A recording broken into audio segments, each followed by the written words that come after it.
of men. I never heard that. That's interesting. That's the rumor. But let me just check. I know he's awake. The good thing is, in his time zone, perspective philosophies, it's I'm gonna quick shoot him a tweet, and I'll just hey, maybe just yes, because Vosh like a year ago.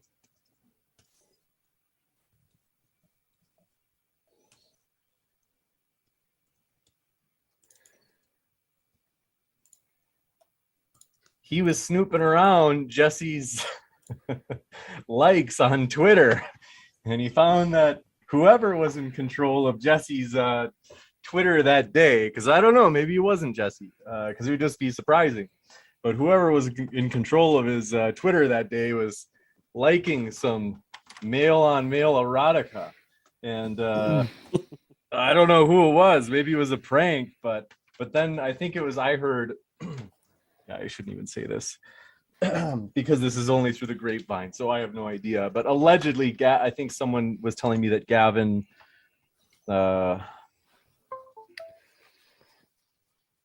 McInnes, yeah, is that he allegedly, I think someone was telling me that he was saying that like people were gonna out Jesse soon. I don't know though. I haven't seen a huge thing about it, but. Like TJump, what did you want to do with our intro? Do you want to start or you want me to start? I don't care. I don't care either.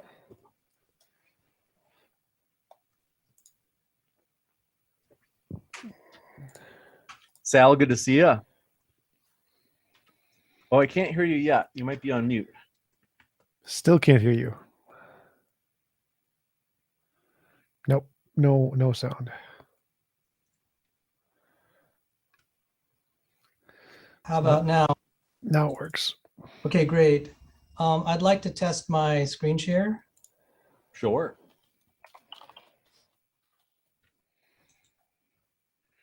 All right. Nice home. Thank you. Let's see. It does look nice, Sal. Oh, thank you. And then one thing you might want to test, just because one time we had a guest where it wasn't working, is if you advance the slide. Well, question about the title. God is more compatible with theism than atheism? I mean, I have to agree. I tend to think that's probably true. Oh. Yes. Oh. You saved my life, TJump. Okay, you can disagree now. You demand.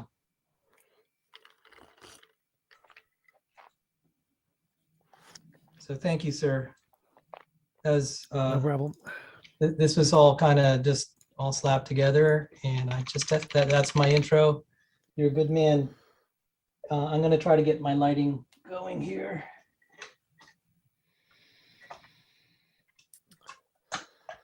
No rush. Where's Lewis? It's a good question. Is this going to be like 2v1?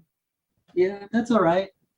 Well, it's 1:02 p.m. for him. So the good thing is he's almost certainly awake. He's just like I think he probably just, I personally think philosophers, they're just, less he's really intelligent, so I'm not trying to be mean, but the philosophers, they just have their minds on things like ideas and they forget about the world. So I'm not trying to be mean. I like perspective, but it's true. I'm telling you, philosophers, they're always late.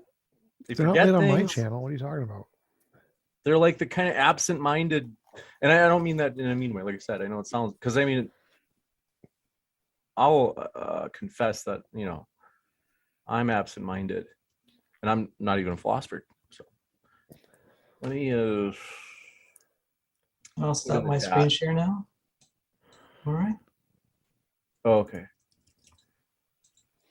Perpetually Annoyed, who I think I've seen in his chat, says that he is late. Maybe it's a New Zealand thing. I don't know. Can you call him? Did you have his Facebook? I tweeted him. Let me see what else I can do. Maybe there's. Let me see if I've got him on Facebook. I've got him on Discord.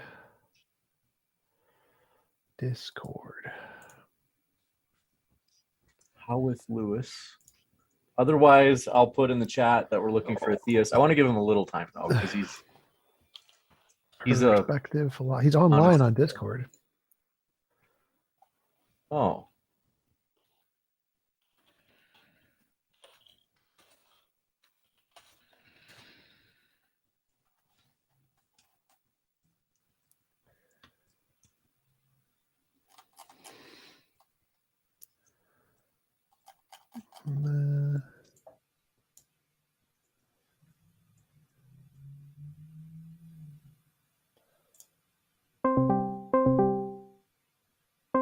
Typing his name into Facebook.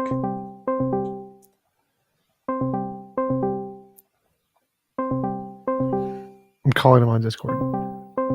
I'm gonna increase my. I'll be right back, guys. You got it.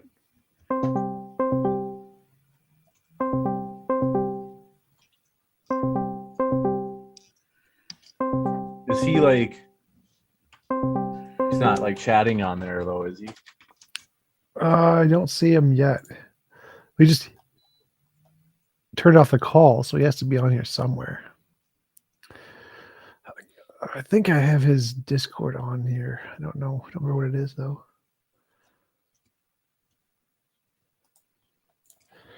Perspective philosophy Discord.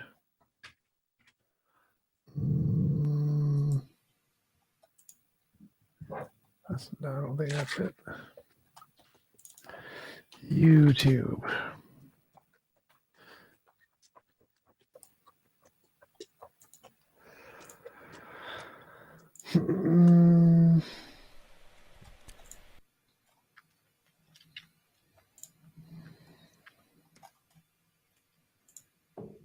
Hello, everyone. About The other thing about philosophers. Hello, I know everyone. this is so un-PC, but it's like I'm happy. It's not like it's a bad thing. The best philosophers are like almost all Jewish.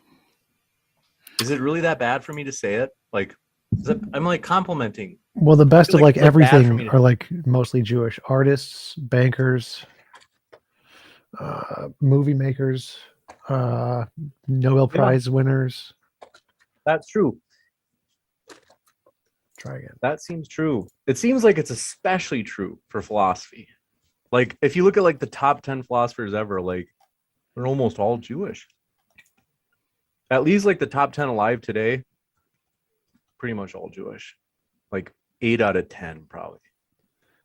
Who do you think are the top 10 philosophers today? Can you name 10 philosophers? What's the lady who wrote the book?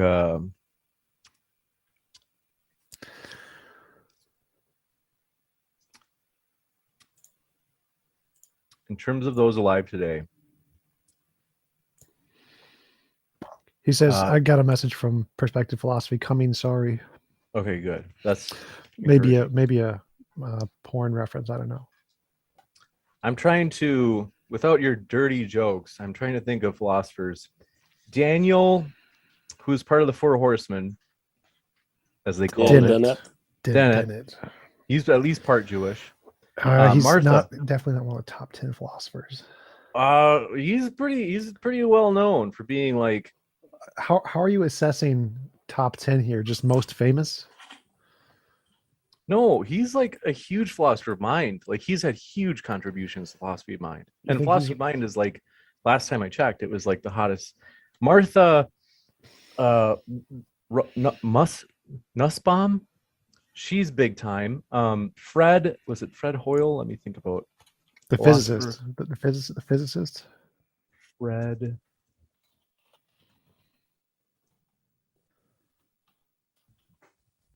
Martha Nussbaum is for sure a philosopher. And she's almost certainly Jewish. Yeah. She's like considered like, where's she at? She is taught at Harvard, Brown, and Oxford. Fred, is it Fred Hoyle? Fred Doyle? He's a philosopher of mind. I think, well, no, I don't know if he'd be like top. Peter, what was his name? Oh, Peter Singer, I bet is Jewish. He's, pretty big time. Yeah, I put him probably in the top most well known. And like I said, it's not like I'm like angry. That it's not like I'm like, oh, the Jews are like purposely trying to take over philosophy. It's not like that. It's like I'm like, hey, good for the I'm good for the clipping Jewish. that. I'm going to clip that and add it to my YouTube channel. Peter Milliken. I bet he is. Teaches at Oxford. Let me look him up. I think it's at Oxford he teaches. Well, I'm going to get a setup. Hello. Hi, good to see you, Perspective. Glad you scared me there. Yeah, I'm really sorry about that, and also sorry about the crazy setup. At the minute, I probably look like I'm in Willy Wonka's chocolate factory. But I am really, really sorry about that. That's all right. It happens. We're just glad you're here because it would have been hard. We might have been able to find a theist last minute, but I wouldn't have thought they would be anywhere near as. Are you a theist? I didn't even know you're a theist. I am a theist. I am now. Yeah, I'm a Christian. So He has drunk the didn't- Kool-Aid.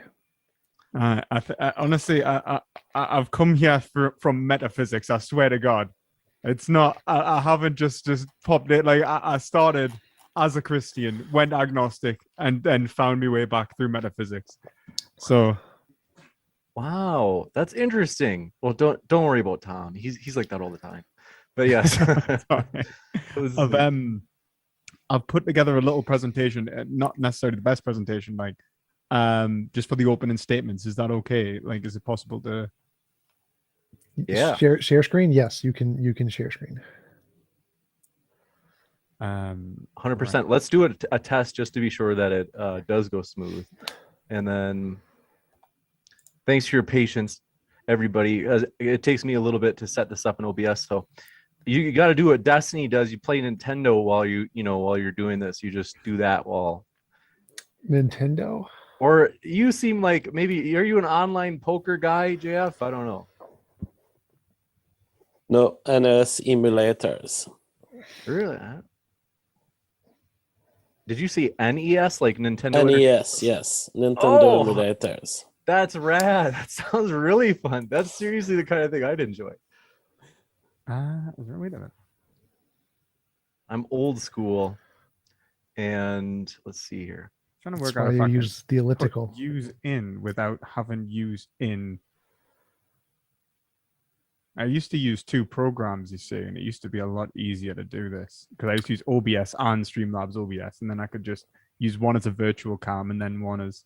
What I are could just you actually. doing? What the hell am I doing? Why don't I just do this? Like, and then just. I Click know this- because I'll still. Click the that'll share still screen not button. work. Nah. What are you attempting to do? I'm attempting to essentially put you guys in my stream whilst being in your stream. And I think I'm just going to have to go live on your end. Otherwise, we'll all be in it together. The way I'm doing Thing. is a screen capture. So I have one screen that shows the Zoom call, and I just screen cap that, and then I have another screen with my streaming stuff. So you have one screen. All right. Screen. Ah, right. Okay. And then you just. Okay. I don't have two screens though. But can you take the camera in Zoom instead of the virtual camera of Streamlabs OBS? Yeah, that'll be a good idea. That's how you do it. That's it. That's it, JF. Thinking like a scientist. That's exactly what you do. Very systematic. All right, let's see if I can do it like without it. Now, very often it will deny this because only one program can use Yeah, a camera, but That's what I was. sometimes just you about to can. say. But then I you think you could- need a doubler. You need something like a virtual cam doubler. That's what I was using a virtual cam, but I think there we go. Oh, that's coming in a bit funny, isn't it? You're squished. Yes. You've been squished. Why? But yeah, can't you Maybe just in do properties. You should just be able Is to do there like a window properties capture. in Zoom? It might just be that I have to. you mind if I leave and rejoin, or would that mess up James's? James, would that mess up I think your... it should. I think it should be okay. Okay, I'll be 2 seconds. No problem. And not only the most recent philosophers, Tom, Judith Jarvis Thompson, Bertrand So- Russell, yeah, he's von Neumann, the physicist, Richard. yeah. I mean, Feynman. it's trying to think of like the only exceptions. Like, I can't remember Hume. I don't think Hume was Jewish. I think he was. German. And then Kant. German. Yep. I'm German, by the way. And We can tell it's your jawline. appreciate that. And do Germans have a distinct jawline? No, it's just you have a distinct jawline. It speaks. It just shouts that you're German. Really? Yep. Oh, thank you. I think you're being facetious. I can't tell. I bet Peter Milliken is. And Judith Jarvis Thompson didn't just come up with the violinist argument in the abortion debates. Did that work? She also, that she does a trolley car. Yeah, like trolley car thought experiments came from Judith Jarvis Thompson. Does that look all right to you guys? Do I look squished still, or is that okay? No, that's Looks fine. fine. I think it might have. I'm not sure, but I think I've actually. It said put in original ratio. It squished us. I put it in HD, and I feel like it's actually squished us and then expanded us out. But you we'll seem, just go you with seem it. a little chubbier than normal, but it's fine. Yeah, that's actually probably just weight gain. That's James, a favor. Yep. Can you start the clock once my screen is up? Because sometimes it takes a while to get it up with all the coordination and technical. And I have a stopwatch here for my Gladly. allotted 6 minutes. For sure. Thank you. And By the way, I forgot to say hi. It's really nice to see you again. good to see you again as well. Thank you. It's been a long time. Hey, And- Saul. It has. Oh, I forgive me for being rude, TJump and Jean-Francois. Greetings. I apologize for not. I was just struggling with my computer and getting everything. I didn't mean to be rude, gentlemen. No problem. So now that I have my screws back a little tighter, just wanted to say hi to you, gentlemen. I think you have too much of a niceness problem. I think you should be more rude. Like include a little bit of rudeness because you're too nice. I don't know how I even did it that time. There we go. Tremendous. Okay, I think there we go. I think that's actually managed to do it. Okay, I think we're in business, boys. There we go. Okay. All right. Cool. Tell us when you want to go live, and I'll go live. So how would you? So when you screen share, does it just take your camera? So is it share screen? Well, it doesn't touch the camera. So the camera just goes straight to Zoom, and then Zoom, it shows my face and all of your faces on my window. And the screen capture just captures every pixel on the screen and just moves it to a different source. So it doesn't, I don't need a virtual camera at all. Oh no, I just mean like if I shared my screen, I'm just wondering what would happen to all of yous. Well- We'd become small and go to the side of the screen and then Right, your I share get you. screen. Yeah, puts you in like a gallery kind of view. Yep. So I've got, I don't know, I've got you in gallery. I should probably put speaker view on. Actually, gallery view's nice. There we go. Full screen it. Okay, fucking hell. Is Cool. James a moderator or participant? James refuses to debate now because I crushed him so badly in the 2 times he debated me. You have quite the imagination, Tom. but I'm pumped, you guys. This is gonna be epic. And before we go live, what we could do is a quick sound test. If you could just do a 1, 2, 3, JF. 1, 2, 3. Thank you. And then TJump. Potato. Perfect. And then Sal. 1, 2, 3. Which might be a little bit low. I think it's good. It nothing to worry about. Maybe just move like a I can couple. increase it. 1 second. Okay. And then How about perspective. wait, let me just turn off the automatic volume. How about 1, 2, 3? Good. That's right where we need you. And then perspective. 1, 2, 3. Great. All right, cool. So what I'm going to do is What is the big red thing that's coming out of the end of your microphone? It's SE Dynamite. It's actually like a cloud lifter. You can put it in the Ah. other side, but for whatever reason, it wasn't working. I have no idea why. It should be compatible with both sides. But it's actually really good. I mean, considering the price, it's a bit cheaper than it's about half the price of a cloud lifter. Nice. But you know, I would love a cloud lifter, to be entirely honest with you. It's just the money, you know. Yep. That's the one I got. I got the cloud lifter. Yeah, like they're good. They're good. Yeah. I think there's another one as well, isn't there? There's I can't remember what it's called now. It's called like, nah, shit. I don't know. It's like a little black kind of one. It looks like this, but it's a bit smaller and black. Yeah, I've seen. There's like 10 of them. Yeah, there's a few of them. This one I went through a phase of just watching audio reviews just constantly to try and work out how to do this, because like, my god, it's not my forte. Yep. What's with the chair? The gifts. They were a gift.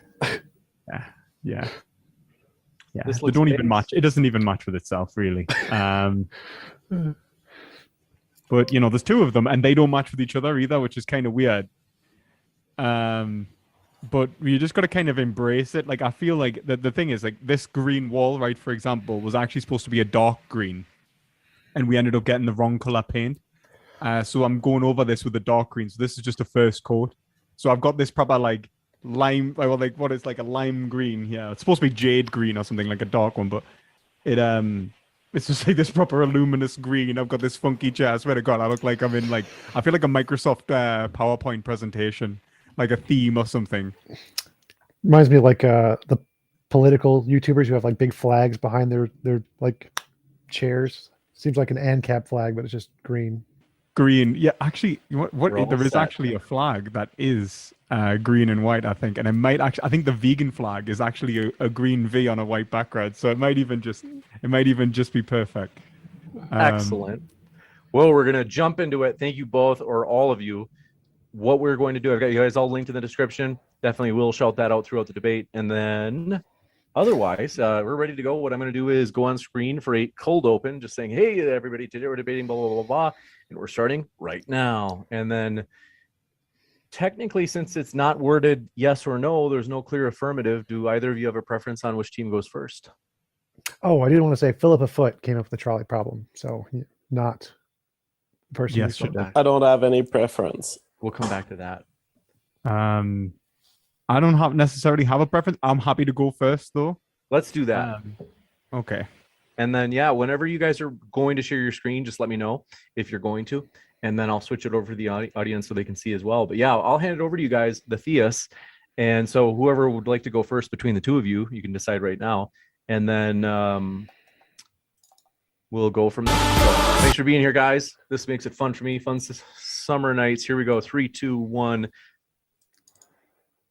Hey, everybody. Tonight we're debating whether or not science fits more comfortably with atheism or theism, and we are starting right now with the theists' opening statements. Thanks so much for being with us. The floor is all yours. Hello. Is it okay if I share my screen? That'd be okay? Yep. Okay.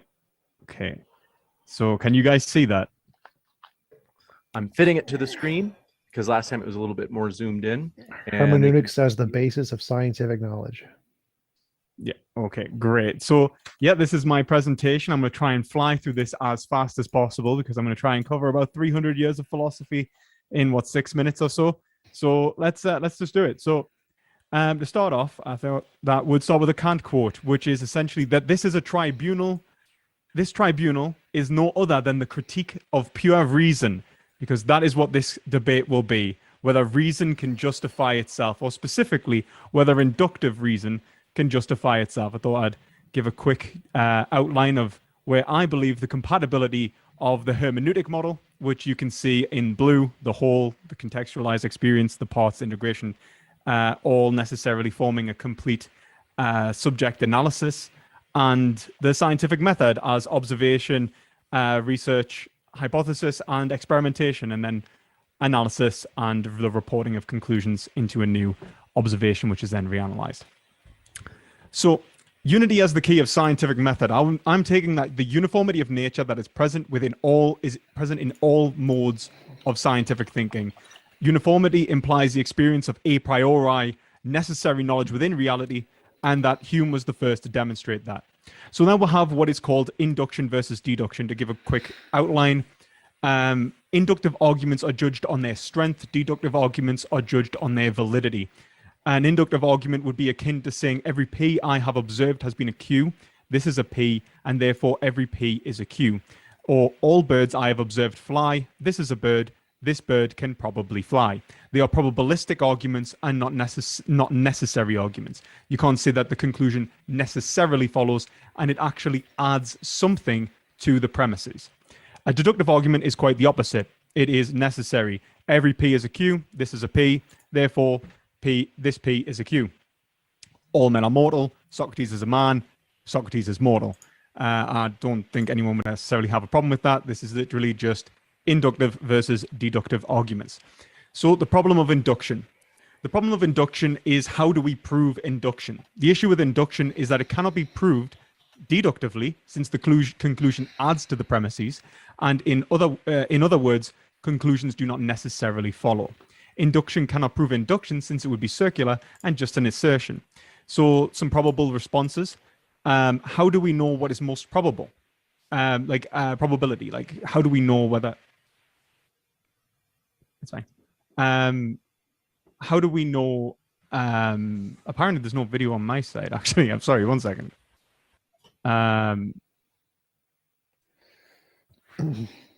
Okay. I don't know if I can actually fix that. We'll just put Inductive principle circularity, definitional socio-political relativity. So essentially, when we're talking about probabilistic arguments, you can't say that it is most probably true without assuming what is actually most probable. So this essentially leads to a circularity in which you assume what is probable in order to prove what is probable. So in other words, if I see constantly conjoining events, why should I assume that they will continue to uniformly conjoin? There's definitional arguments for inductive reasoning being justified. So, for example, to say that induction is necessarily rational because it is defined as such. However, this is sociopolitically relative and non-synonymous. We can imagine non-inductive forms of reasoning and even modes of reasoning which are not implicit within our current paradigm. You find maybe someone in a different continent may reason based on spinning a bottle, for example, and that would be definitionally rational from this position. And then there is the pragmatic account in which that induction is seen as more or less successful. Unfortunately, how do we find the conditions of success? Well, it's going to have to be induction. So, is there the possibility of inductive knowledge? Because induction seems to work on possibility, which is derived from experience. Those experiences are supposed to give us indications of what is likely to occur in the future based on what has occurred in the past. Now, the issue is, it cannot prove that this assumption is justified, and this is why, through an inductive method, science becomes akin to faith. It is asserted that the principle of the uniformity of nature is true, and therefore induction is also true. You could also do this exact same argument by saying God ensures reason. What is an actual solution for this? How can we actually gain knowledge? We need to have deductive, analytic, a priori knowledge of reality. So you must be able to employ a logical inferential argument which can track from start to finish in the form of a dialectic, I would argue. Oh, I managed to skip a couple of slides. So this would be, as Kant would argue, a priori synthetic knowledge. This is how Kant managed to overcome the problem of induction by arguing that there is necessarily a priori components within experience themselves, showing, for example, space and time as being necessary for to have an experience of a thing. For us to say that there is a given thing or a determinateness, we have to limit our experiences to a given categorization. For us to say that there is an experience at all. So to say that there is a bird, for example, and that these experiences of birds are that they actually fly, we would have to say that we are experiencing birds and that there is we can differentiate birds from other aspects of our experience. So for example, space, we would have to be able the shape of a bird. time, the continuation of a bird's flight path and motion through our experience. These are necessary conditions for any possible experience. So what Kant is arguing is that the basis of experience is a priori categorical judgments. These categories are imports of ideas into reality, which gives us the possibility of judgment. For example, psychological continuity, or the experience of inner and outer experiences, or the differentiation between objects. This is basically extension and figure. Yeah. So geometry and maths. Like, you would not be able to engage with an external reality at all if you did not have some concepts of geometry and maths. However, it is not enough to say that these concepts necessarily exist in your experience, but they must be synthesized and unified within a judgment for you to be able to have any understanding of an object at all. It's not to say that there is simply a linear experience of time, or that there is spatial, that you have some spatial awareness of objects, but that these are actually locused within a subject. You are making the judgment that somehow this object necessarily contains the judgments of space and time, the categories of space and time. However, Kant thought that this was implied by the subject, as in subjectively, and so that the categories of thought or the categories of truth that exist are bound to the subjectivity of an individual. Like, there's no actual way to gain knowledge external to our modes of intuition, which he thought was simply universal to all humans. And so we only have access to human knowledge. Hegel showed this to be false in the Science of Logic when he argued that the categories of thought must necessarily be contained within experience itself. The reason he argues that is that, one, the Kantian noumena, or the thing in itself, is doesn't make sense. To imply the existence of a non-categorized reality, which makes reality be what it is, implies that you have knowledge of something which is definitionally unknowable. On top of that, the categories themselves must be possible categorizations, meaning that there is a logical foundation for these categories themselves to develop. So these categories are bound by the laws of logic and confined to what is possibly categorizable, which means there is a fittingness in Heideggerian terms to the concept. Our categorization of reality is bound to reality itself, of how it could be possibly categorized. This leads Hegel to argue for what he calls objective subjectivity. Upon reflection, we recognize ourselves as an object of our own understanding, and that our modes of categorization are incomplete. This is where we move from truth as being an is, in terms of seeing reality as it is, to seeing reality as it should be. There is a necessarily teleological aspect to the form of categorization. Are we categorizing correctly? 30 seconds. This leads us to fundamentally ask the question of whether we are categorizing our categories, and it gives us the possibility of refuting our categories against an objective reality. The objectivity of these categories can then act as a reference from which we can free ourselves from our own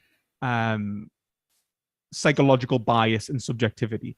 However, it is worth mentioning that what must necessarily be synthesized is these categories within reality. The principality of these categories as they exist in terms of possibility is the unity of opposites, which combines what is called possibility and contingency as necessarily united within reality itself. And so this I take to be a divine mind, that there is a divine mind necessarily categorizing reality, which allows us to understand reality and understanding of reality for knowledge itself to even be possible. Thank you. Gotcha. We'll switch it over to Sal. We'll be flexible with the openings. And Sal, I'm setting the timer for you. The floor is all yours for your opening as well. This Sal being another theist, by the way. So the second half of the theist openings. Okay, so I'm gonna share my. It should say science is more. Correct. Okay, I'll I'll try to be 4 minutes, guys, to help you out with the time. Science is more compatible with theism than atheism. I argue that based, first off, on the simple fact there are no answers in atheism. You cannot say, I don't believe in God, therefore we should pursue science, or that the human race should continue. There are Peter Singer and Patricia McCormack, for example, who are atheists. And that's a picture of Patricia McCormack. She advocates the extinction of the human race to preserve the planet from climate change. Peter Singer thinks that we should stop suffering by just having one generation die out. So you can't start with atheism and come to any conclusion as to what is good or bad or what should be pursued or should be valued. It's just up to people's whims. So right there, it's a non-starter. You can't even go from atheism and deduce that science is what you should pursue. I will point out Fred Hoyle, famous cosmologist, said a common sense interpretation of the facts suggests that a super intellect has monkeyed with physics as well as chemistry and biology, and that there are no blind forces worth speaking about in nature. The study of nature does, through our scientific method, suggest there's a God. Therefore, it is more reasonable to say science is compatible with God because that's where the data is starting to point. I could point to this in quantum mechanics. I have this book on quantum mechanics, F.J. Belinfante, and he was also in my statistical mechanics book. I'm not going to quote it, but he just mentions that quantum mechanics implies God. Can't run away from that. Also, Richard Smalley, Nobel Prize winner in chemistry. He said evolution has just been dealt a death blow. After reading Origins of Life with my background in chemistry and physics, it's clear evolution could not have occurred. And so that right there, science is more compatible because the data we're getting now, maybe 20 years ago or even 40 years ago or 100 years ago, that was not the case. But as the data is flowing in, it seems that science is more compatible with the idea of God and a miracle causing the origin of the universe and life. And we can get into that more in the free discussion. Also, Eugene Wigner, he's a Nobel Prize winner, not in chemistry, I'm sorry, it's in physics. He talks about relating to what Lewis said about the things about forms. It's amazing that the laws of physics agree with mathematical forms. The proper term is algorithmically compressible forms. There's no reason it should do that and then to conform and make the scientific enterprise possible. He says this is a miracle. So the scientific method itself is a miracle. The Mind of God by Paul Davies goes into that. And in my last minute, I'll cover a few things. A lot of people don't know that abiogenesis theory is falling apart. It's so bad now, they're invoking multiple universes that you can't test or verify. So they've actually had to go outside of science anyway to explain the origin of life. This week, there's been some terrible things happening to the theory of evolution. Some experiments have shown that even some well-accepted theories are falling apart. And I review papers on my channel that are showing that evolution's in big trouble. An evolutionary biologist said if junk DNA is real, then evolution is false. We're finding junk DNA is actually functional, and therefore evolution is false. And also, the idea of evolution, it's actually been hurting medical science, and we can cover that more. So I would argue vociferously that theism is more compatible with science. Thank you. You got it. Thank you very much for those opening statements from our theist team. And we're going to kick it over to the atheist team for their openings as well. Want to let you know, folks, if it's your first time here at Modern Day Debate, we are a neutral platform hosting debates on science, religion, and politics.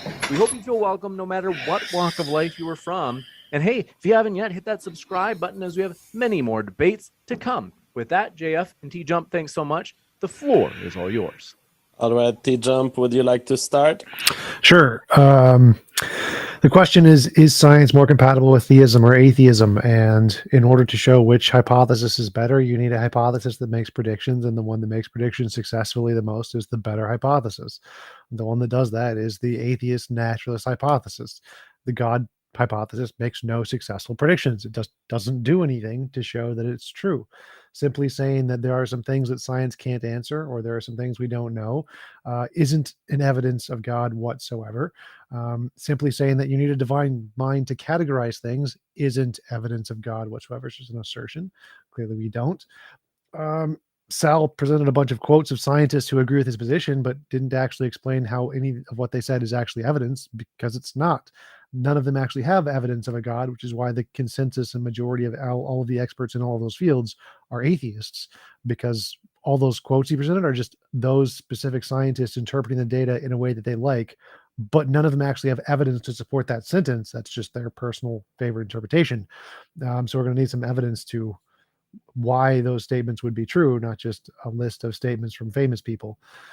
Algorithmic compression forms there's no determining factor that we know about in nature that would cause these, which is, colloquially put, is there's no reason why it should happen.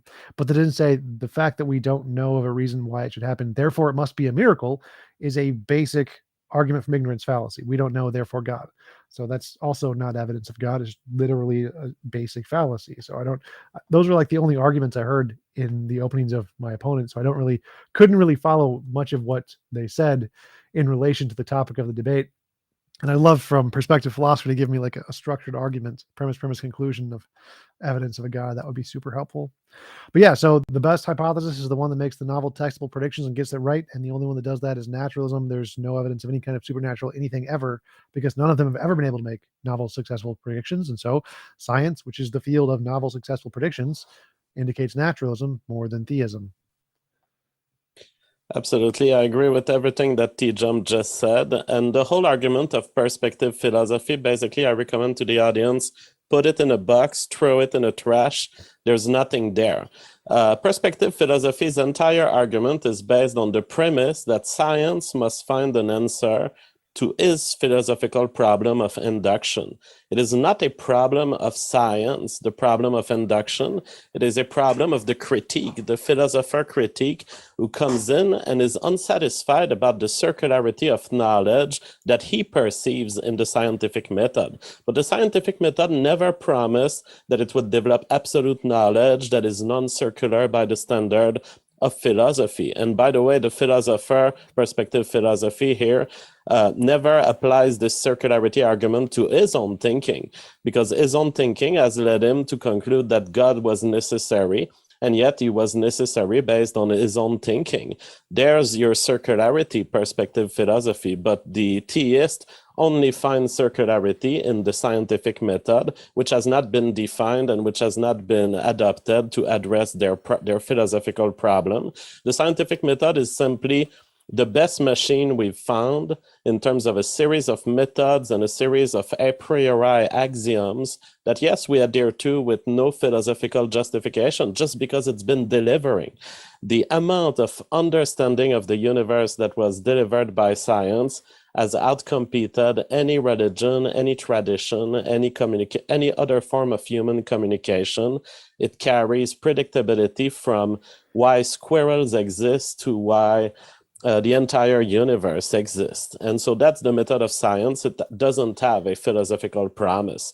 Going back to the details in Saul, because I think that addresses the whole perspective philosophy bout, which, by the way, was not at all about the main subject. So that's why TJump had a difficulty finding what is about the main subject here. There's nothing about the main subject. We don't have a justification for God. We don't have even an indication of how perspective philosophy concludes that science is compatible with theism. Saul comes in and presents horrible people like Peter Singer and a demonic woman who wants to kill people. By the way, we've gotten rid of at least one aspect of the demonic woman problem in America yesterday, as we have abolished Roe v. Wade. I want to celebrate this, and I want to say a few words just to acknowledge the death of 70 million embryos, all killed by bloodthirsty pregnant people, these pregnant people who have been killing these embryos since 1973. I'm glad that it's over. Never again. But yeah, the fact that Peter Singer is there making arguments is not even a representative of science. Peter Singer is a philosopher who has extremely poor priors about harm and his conception of human harm. They are not products of science. Neither are the demonic woman's beliefs products of science. He says there is a miracle in the appropriateness of the language of mathematics for the formulation of the laws of physics. I would acknowledge that there's something extremely fascinating about how humans, descendants of some apes, have somehow emerged on this planet and had brains that somehow are capable of doing science and are capable basically of introducing anything from the world into their physics, into their laws of science.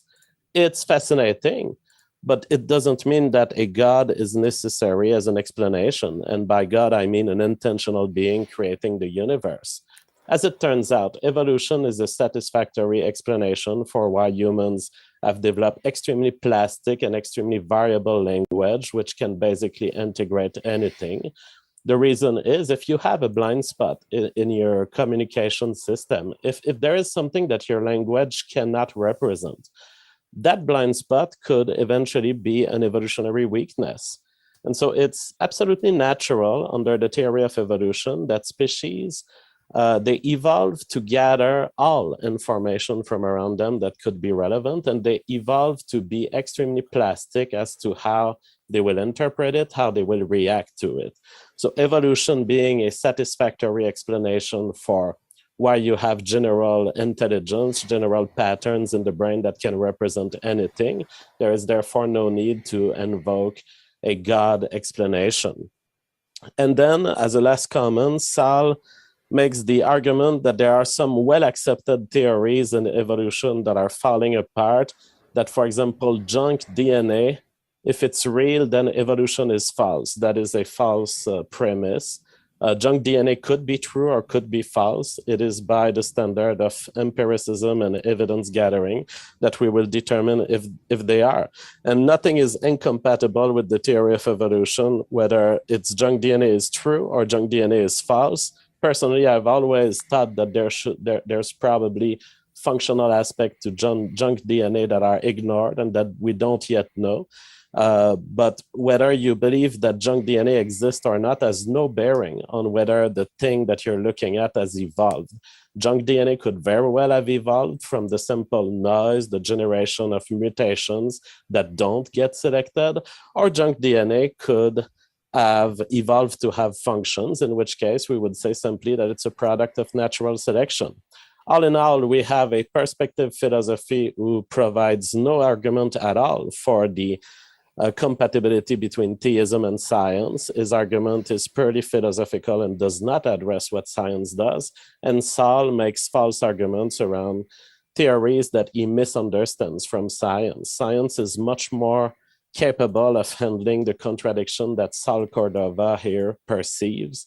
Science is able even to change its view if brought new evidence, and that's how it would happen, not through philosophical or incompatibility arguments that are fallacious. You got it. Thank you very much for those openings. We're going to open conversation. Want to let you know, folks, our guests are linked in the description. So if you'd like to hear more about their views, you can certainly click on those links right now. And that includes at the podcast.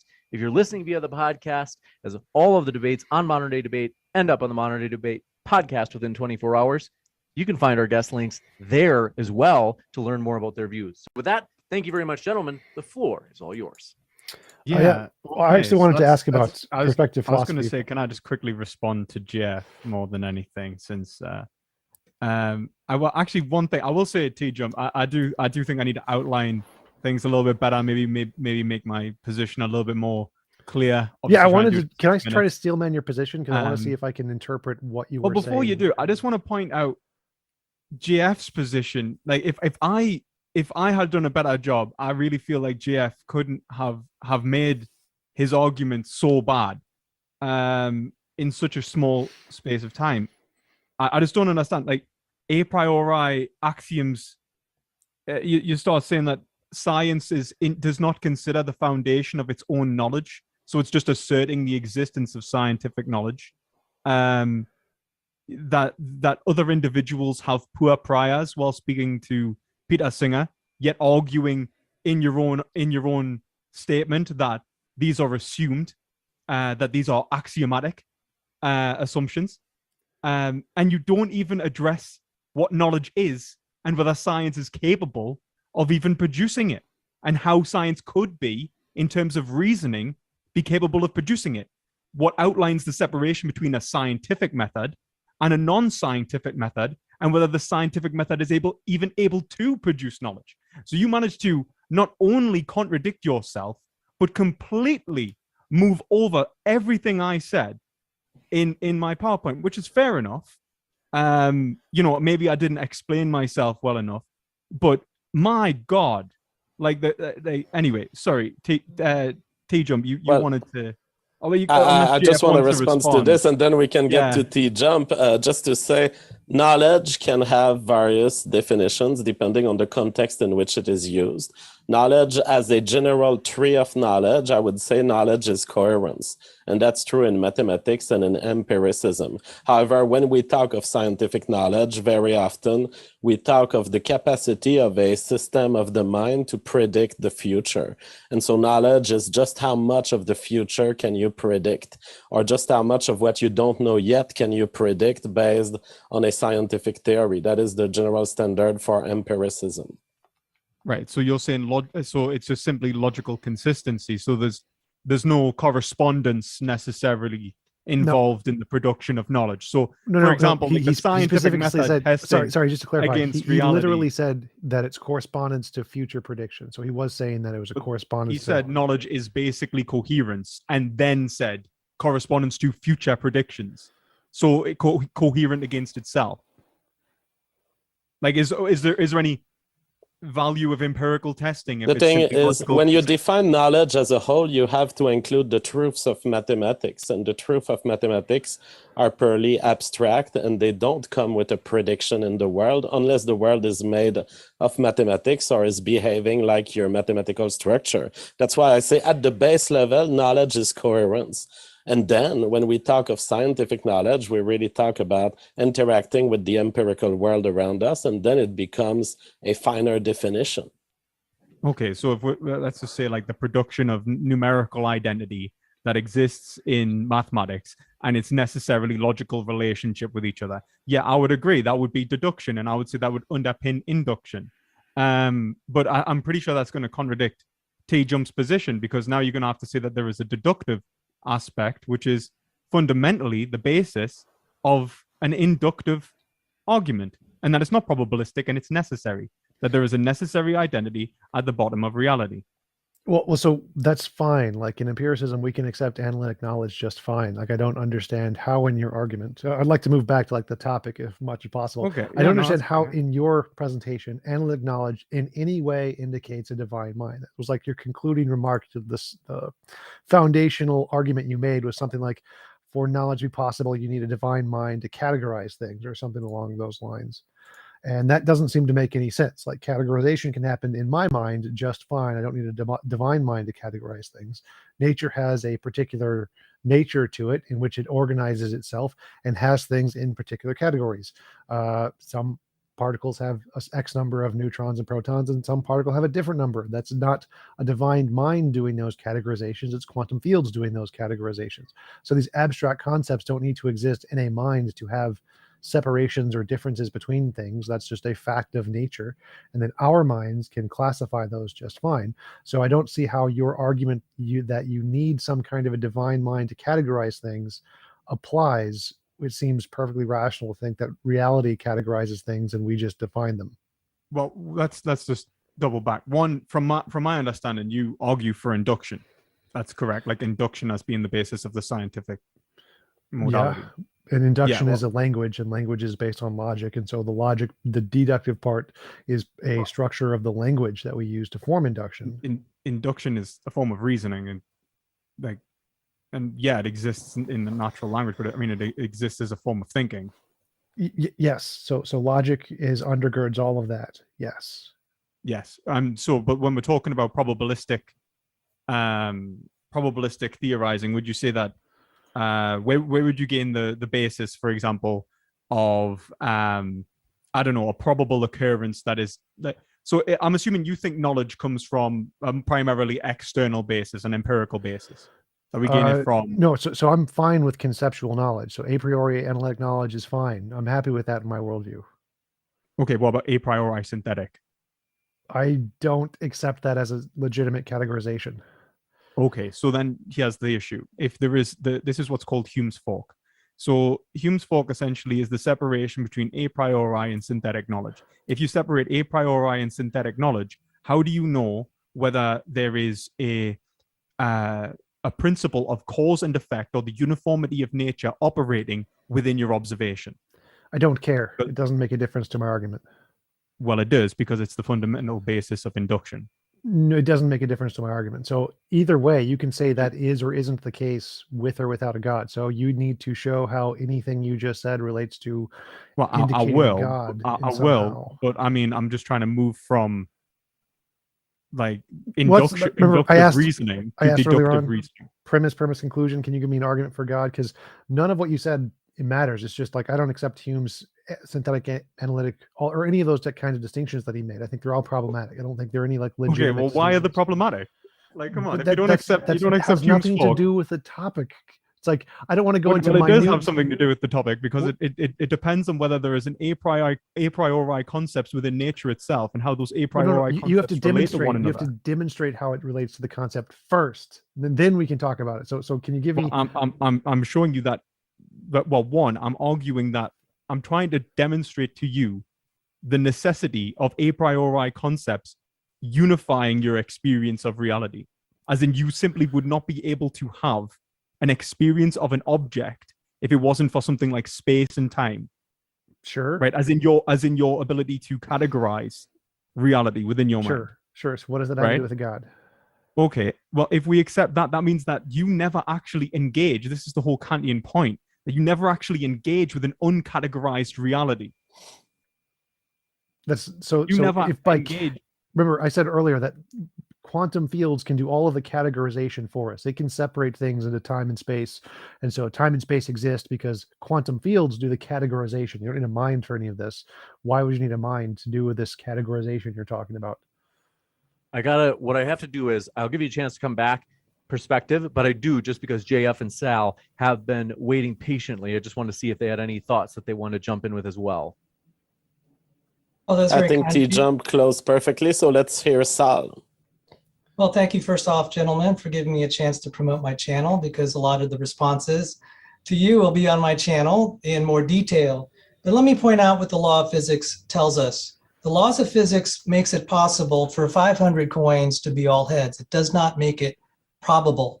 The laws of physics simultaneously makes one configuration possible, but simultaneously highly improbable. We call that violations of the law of large numbers with respect to coins, and we can extend that to many aspects of the origin of life. So if we define science in terms of explaining things in terms of repeatable phenomenon that follow the laws of physics, you automatically will be, as a matter of principle, trying to solve the problem of life by insisting that it's a probable phenomenon and it's improbable. That is anti-scientific. As a matter of principle, it's false. Therefore, something outside of the law of physics is a more reasonable explanation, more compatible with God. The other thing is, I was criticized. There was a quote by Dan Grauer who said, if ENCODE is right, then evolution is wrong. That means if junk DNA is functional to that level of about 80% or more, and even 10% or more, then evolutionary theory is wrong. I published on this. It's in a peer-reviewed chapter in a Springer reference paper. It was amazing we got it. It's on university library shelves. I elaborated on the problem. It's called the problem of mutational load. Now, regarding abiogenesis, I covered on my channel the hand of God dilemma. The hand of God dilemma is something abiogenesis researchers are having to come to terms with, because they have to coax their little, proto creatures so much that the level of intervention would kind of be like the hand of God. And it's the hand of God dilemma, and it's suggesting that something has to intervene. And going back to physics, that says it makes life possible, it makes it simultaneously improbable, that can prove it. Therefore, we're not going to have experiments, a testable prediction. And TJump, I want to thank him for pointing out what's the testable prediction of naturalism. Well, it's going to be falsified. Abiogenesis, I'll give you a testable prediction. Abiogenesis will continue to fail as experiments for the principle I just pointed out. This is starting to be come to terms with in the mainstream, and that's why they're invoking multiple universes that are outside, are anti-scientific actually. And then also the evolution of eukaryotic components is very difficult. Evolving proteins, I published on topoisomerases. You could see my videos on this. Evolutionary biologists do not challenge me. Furthermore, natural selection fails. So thank you. Well, I challenge you, and I happen to be an evolutionary biologist. 3 answers to what Saul has been saying. Junk DNA. Junk DNA does not require, whether it's functional or not functional, I really don't care. It doesn't require either way a God explanation. You simply have to put it in your head that the theory of evolution works with mutations. These mutations, if they don't annoy the organism can accumulate an arbitrary number of them, and they will never annoy him in terms of being naturally selected away or being naturally selected into the genome. So once you realize that it's not a big cost for the organism to have certain letters of DNA in its genome that doesn't serve any function, you realize it's entirely possible that the mutations and the addition of new DNA strands may not necessarily have function now, but could have functions in other evolutionary contexts. But as long as they don't bother the organism will keep existing. If junk DNA is functional, then it's even more in line with a specific part of the theory of evolution. It means it's naturally selected. Perhaps there are parts of DNA that don't have a big function. They may help the other parts of DNA to be exposed properly to proteins that read the information. And if so, then they have a little function, and so be it. If they have this little function, they will be naturally selected into the population, as they will help people reproduce, make babies. As far as abiogenesis goes, I have the answer to abiogenesis. My book is called The Revolutionary Phenotype. In short, creating new layers of the genetic code is an easy process once you understand the theory of phenotypic revolutions. The theory simply goes as follows. Certain replicators end up creating other phenotypes, other molecules, and eventually these molecules turn out to be better at carrying genes than the very first genes that gave birth to them. And you then have an inversion. What used to be the phenotype becomes the gene, and what used to be the gene becomes the phenotype. This explains why we have genetic layers in our life forms. One of the prediction of my theory is that you'll actually accumulate a certain number of genetic layers as the protein life form gives birth to RNA, RNA gives birth to DNA, eventually DNA may give birth to something else. That's how life is built. Life is built through additions of phenotypic revolutions. So science now has an answer to the question of how a new replicator shows into existence. So there's nothing left here from Saul's discourse that requires anything else than our current scientific knowledge. I wanted to just ask 2 questions, one for Sal, one for Protective Philosophy. So Sal, if we just grant that life forming is really, really improbable, how do you go from it's really, really improbable to the God done it, as opposed to maybe it's just an unknown law of physics? Maybe there's some unknown physics, unknown biology that we just don't know about yet that makes life highly likely under certain conditions. Why is that a less likely, less plausible explanation than magical being outside of the universe?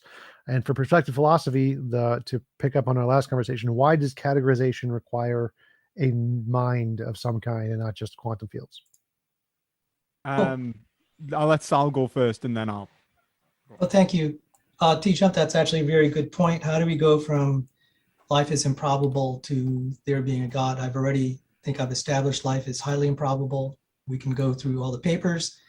And one of the problems in short debates is Brandolini's law. Someone can make a statement, it's going to take hours to refute it, and that's why I have my channel. I just needed to, well, I'll respond to you, TJump. I'll hold some things for JF later out of respect for you, TJump. And JF, that was a good response, or respect. I think you're wrong, but I respect you nonetheless. How do we go to God? Well, when we look at the design of even a cell, or even its major protein families like homohexameric helicase, topoisomerase, transmembrane proteins, I've asked biochemists, if you take, do you know any biochemist that could build this from scratch if they didn't have the blueprint already existing in cells? They said, no, this is too difficult a problem. It exceeds, the cell exceeds the technology of all humanity at this point in engineering. So whatever created life has a lot of intelligence, skill, and knowledge. If it's not God, it at least has a similar skill set. Thank you. Well, the question was, why couldn't it be done by undiscovered physics? Couldn't there be undiscovered laws of physics and biology that do all of this with no mind? I pointed out, and it is a tough argument to show that it is in Hubert Yockey's information theory and molecular biology. The characteristics of life must, as a matter of principle, transcend the laws of physics. Just like a computer transcends the laws of physics, the structure of a computer is not, it's made possible by the laws of physics, but the laws of physics do not make a computer inevitable. The cell is a computer. So for those, I know you're shaking your head. I have Hubert Yockey's book, Information Theory, Molecular Biology. You could see other information theorists. That's why I don't believe in abiogenesis. Well, I know you're shaking your head, and I respect you that you're I'd like you to find for those the who want to hear. reference. I'm sorry. Because you said life must transcend the laws of physics. Now, this is against literally everyone in physics. Just everyone in physics, everyone in biology says that's ridiculous. So if you have some evidence of that, that'd be great. But I do want to give perspective. Michael Polanyi. Michael Polanyi. You He had keep 2 Nobel naming Prize names, winners but under you him. never bring evidence. When I said That's transcend not the doesn't mean, scientific process. I didn't say it violates it. I said it transcends it. Yes. A computer is made possible by the laws of physics. It doesn't make a computer highly probable. So how does life transcend physics? Because it seems like all of that can be done by physics. You don't. It's what they call boundary conditions. Boundary conditions are acted on by the laws of physics. Boundary conditions do not originate from the laws of physics. So when you have a second order partial differential equation that defines the law of physics, and I'll give you an easy example. Force equals mass times acceleration. That's an approximation of Newton's second law. But the values of force, the value of m for mass, the value of a for acceleration do not proceed from the laws of physics. They are boundary conditions, and they're separate from the actual equations, and that's how it transcends it. Life isn't a boundary condition. Life is a result of those things. Well, the physicist out there will understand what I meant by boundary conditions. You'll see that in physics books, and you'll see that it's separate from the laws. You need the boundary conditions to solve the equations. A particular equation of physics, you have a boundary condition, and then you get a result. It's going to take me a while to dig up the references. That the boundary conditions are not the same things as the law of physics. Okay, so well, they literally I appreciate your little. I appreciate that this may sound confusing. It may be new to you, and maybe this is not new to me. The boundary conditions are laws of physics, but none of them include life. Life isn't one of those things. It's not a boundary condition. I don't know how you're getting from life as a boundary condition. That part. Well, I'm totally I'm sorry.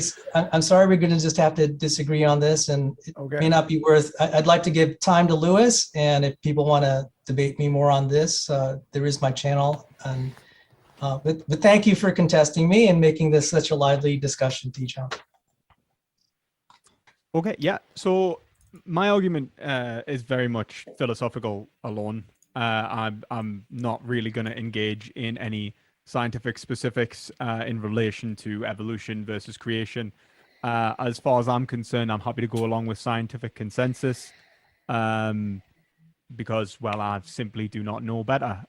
So I will let the scientists do the science, and I will do the philosophy, so that I can show that their scientific reasoning is in fact justified. And that's really the goal of this, isn't it? And when we're talking about the philosophy of science, to think that science is not, it might not be considering its own self in its methodological approach, although I think it actually does often, especially when we start getting into the theoretical physics and more theoretical bounds of science and the scientific method and the scientific model and how to perfect its own knowledge.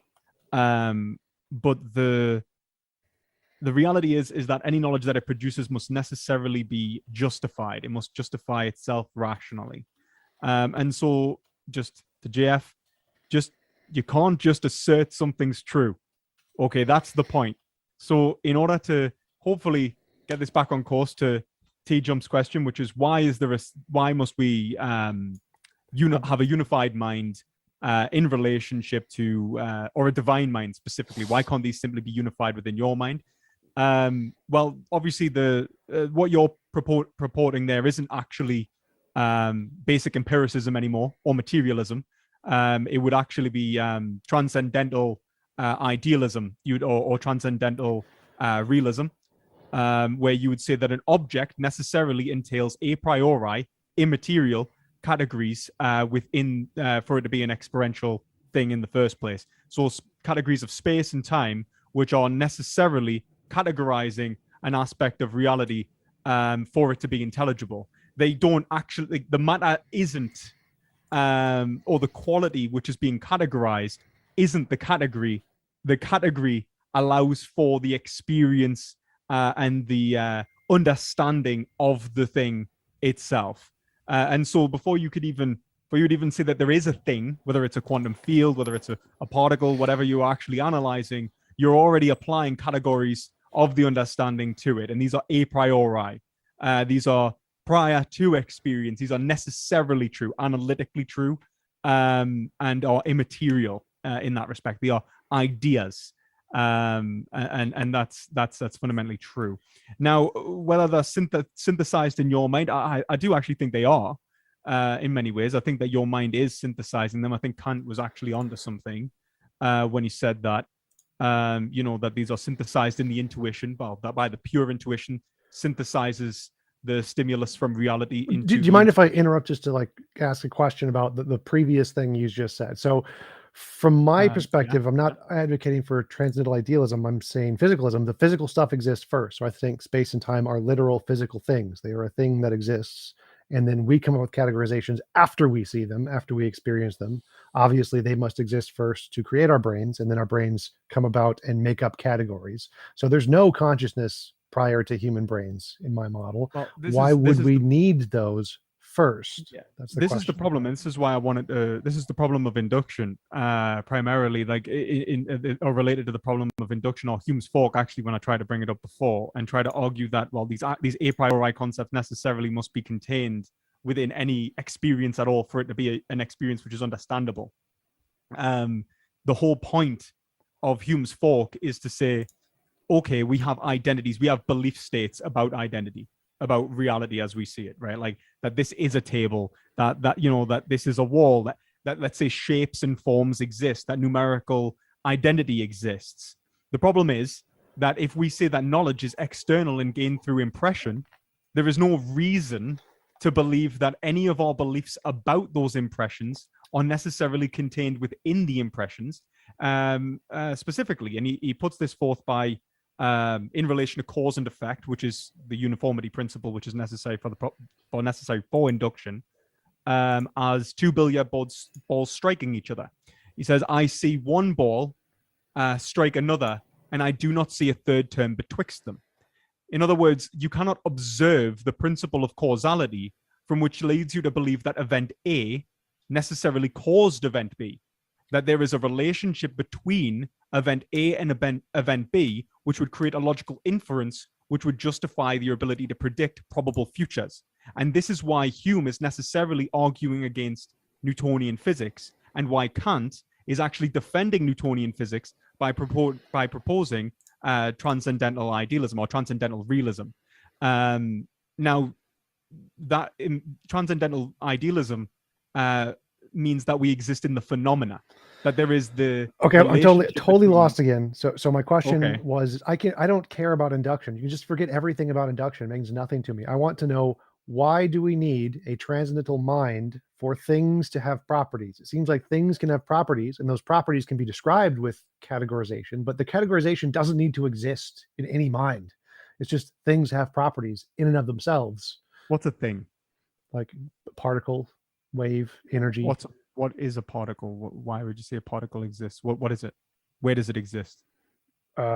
Inside the quantum fields. Everything is a fluctuation of quantum fields. Quantum fields are the basis of everything. They are the fundamental Man, nature of all reality. You can make this way more basic in terms of why do you believe that any of these things exist? Well, so you can suppose that I don't. Suppose this is just hypothetical. I'm saying hypothetically, we don't need any minds. We can just be, there is a thing that exists. I just mean, like, what is, like, I'm assuming you believe, let's say, for example, that there is a computer in front of you, a microphone, Right. like, you know, So physical I'm gonna- reality. The like reason I I'm saying do. this is because I want to make a distinction between epistemology and ontology here.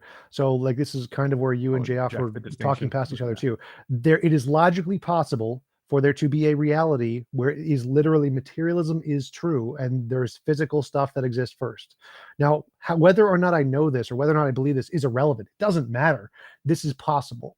And so until you can show that this possibility is less desirable or less preferable to your possibility where there's a mind doing categorizing stuff, then a priori we have no reason to accept your model over this model. And so I'm asking you, If I what may, is I'll respond to that. Like, Sure. so if we're talking about possibility and its relationship, one, I would say that actuality implies possibility, that there is a constraint to possibility based on what is actually possible in terms of categorization, in terms of the limitations of identity. For example, a thing cannot be itself and its negation.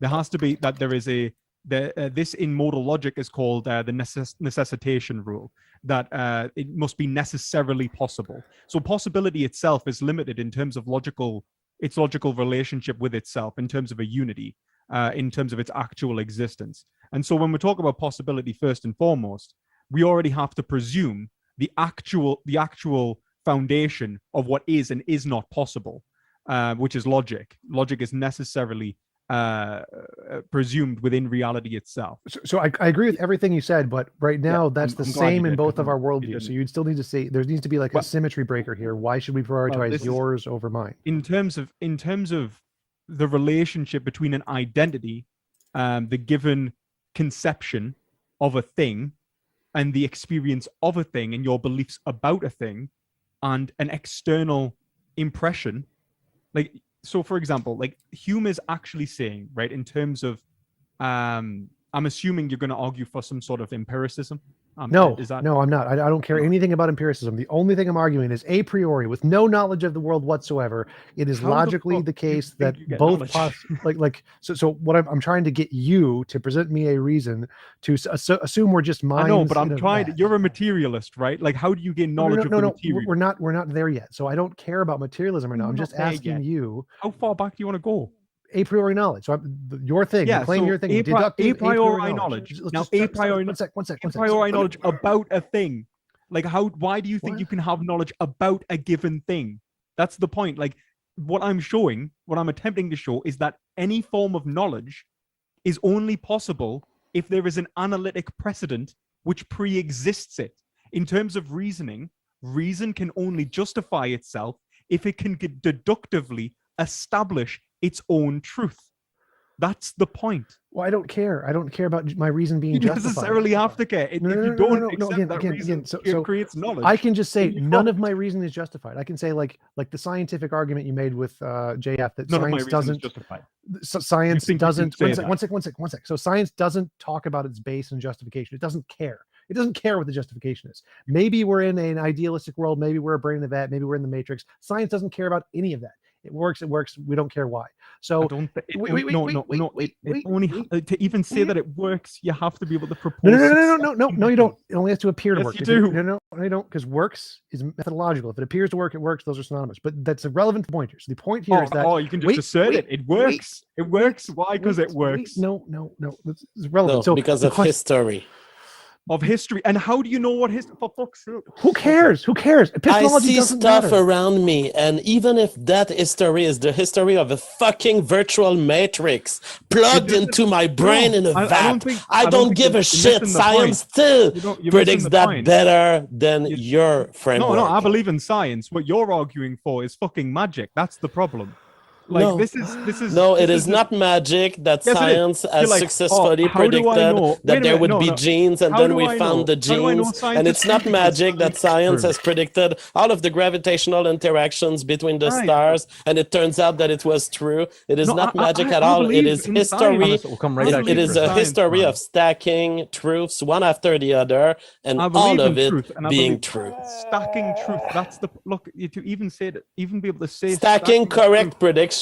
Correct. Stacking Oh, correct Of predictions. what?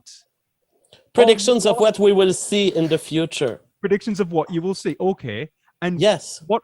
How can you say you are seeing a given thing or experiencing? I'm feeling a it. given thing? I'm feeling the recorder You on my feel scientific a setup star that and the has a existence of little a star. it has a little needle, and it indicates to me what's happening in the world. Okay. TJump thinks that we don't that science doesn't need success conditions, and it necessarily appears to be correct. No, That's how you no. And you that was Not necessarily. You didn't use the word necessarily. So I wanted to go back. I want to go back to like try to clarify your actual argument because we still haven't gotten there yet. So I'm my trying position. I'm trying to establish the foundations of reason as being a priori synthetic. Right. And I want to Okay. go back to that. So if we assume that we have no foundation of knowledge whatsoever, how does your model give a better foundation than our model of materialism?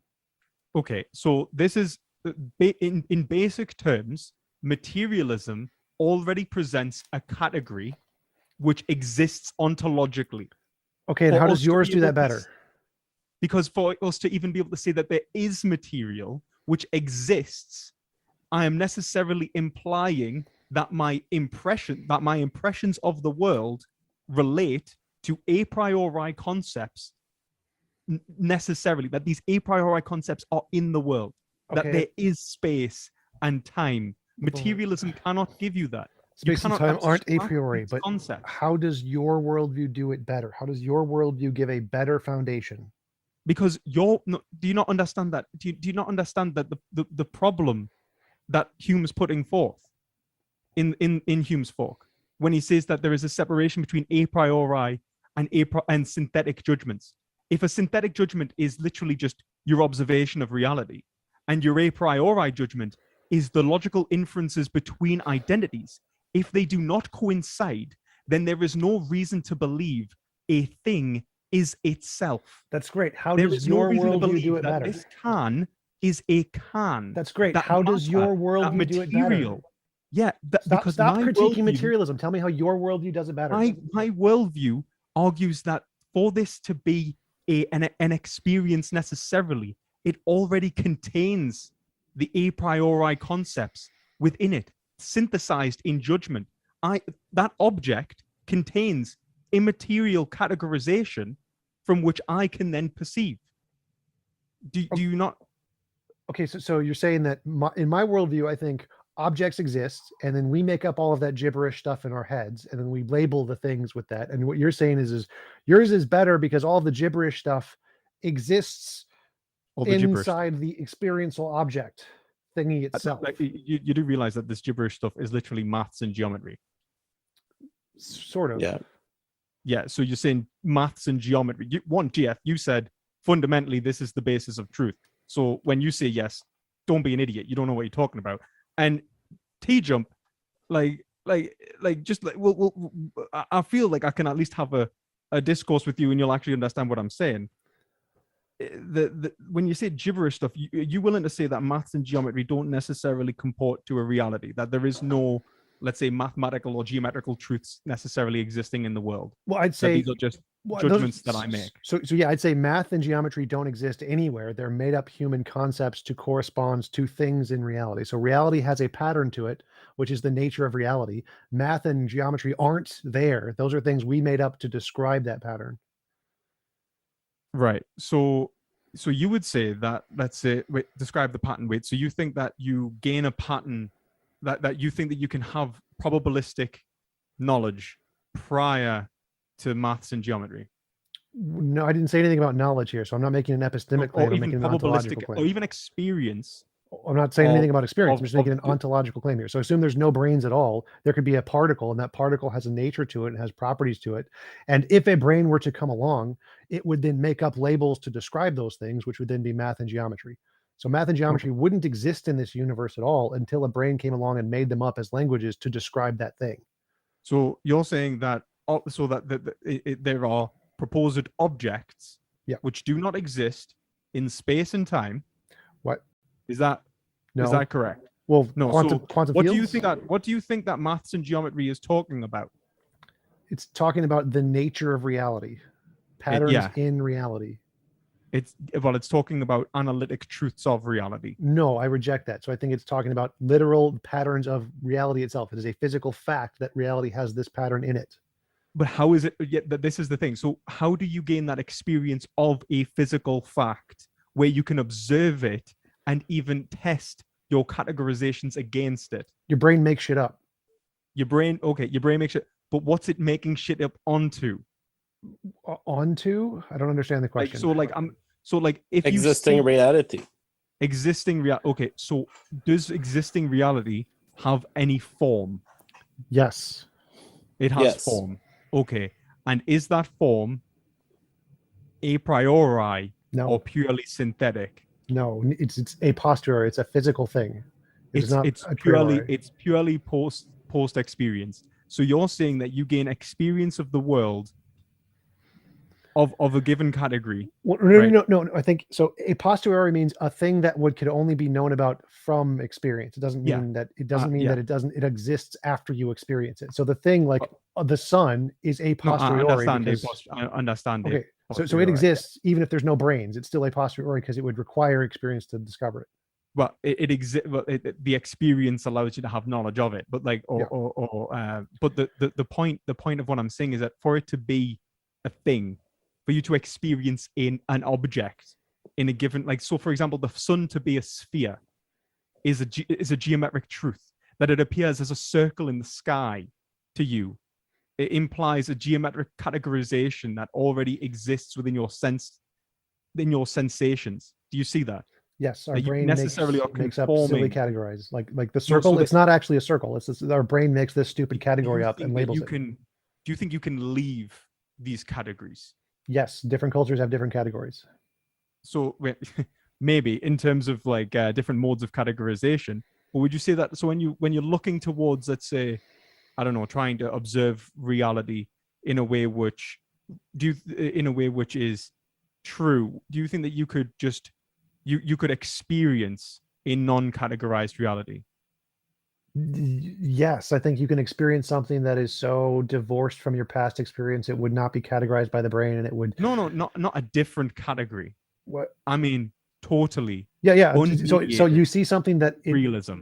Right. So you see something that has no category. Your brain has no way to categorize it. Yes, that is a thing that's actually happened to people. It's like when you see an image and you don't know what it is, when you look at it from a different angle, oh, it's a cat. That literally happens. So you can see things that have no category. No, I mean that I don't think that's the same thing. I mean, like, so for example, do you think that, like, what do you think atemporal experience would be like? Or non-spatial experience? Like, imagine being unable to differentiate between the inside and the outside of your experience, as in there's no separation between the inside of your head and your movement within a 3D plane of existence. Or how about the experience of psychological continuity in terms of the movements from one moment to the next? I don't understand your question. The categorizations Kant's talking about. Do you think you can free yourself from them and talk about something outside of it as if you know it? Not given my current biology, no.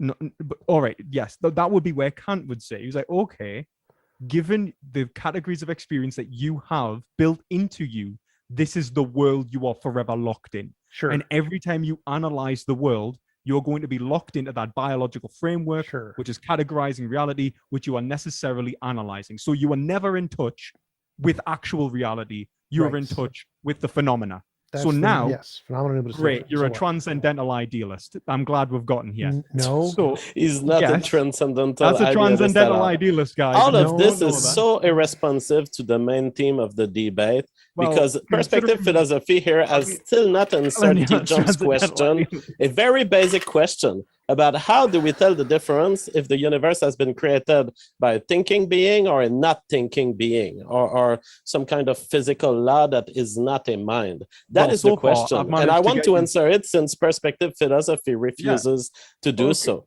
It's quite simple. If you were to go to a planet and you find something like a watch, the watch is working and indicating time. It's complex, it's built with mechanism. It truly appears as if someone built it to get an answer as to what time it is. And compare this planet to some other planet where you go and you find some branch maybe of a tree that has erected itself vertically.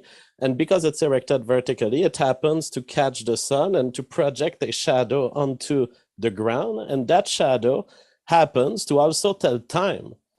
These two planets, you would handle them differently. On the one hand, the one where you find the watch, you would conclude that some cognitive agent has led to the creation of the watch, and you would conclude that the planet on which you have a branch just indicating time, but seemingly by random, is not a planet that requires an intentional being for having created that kind of watch that you found, which is an accidental watch.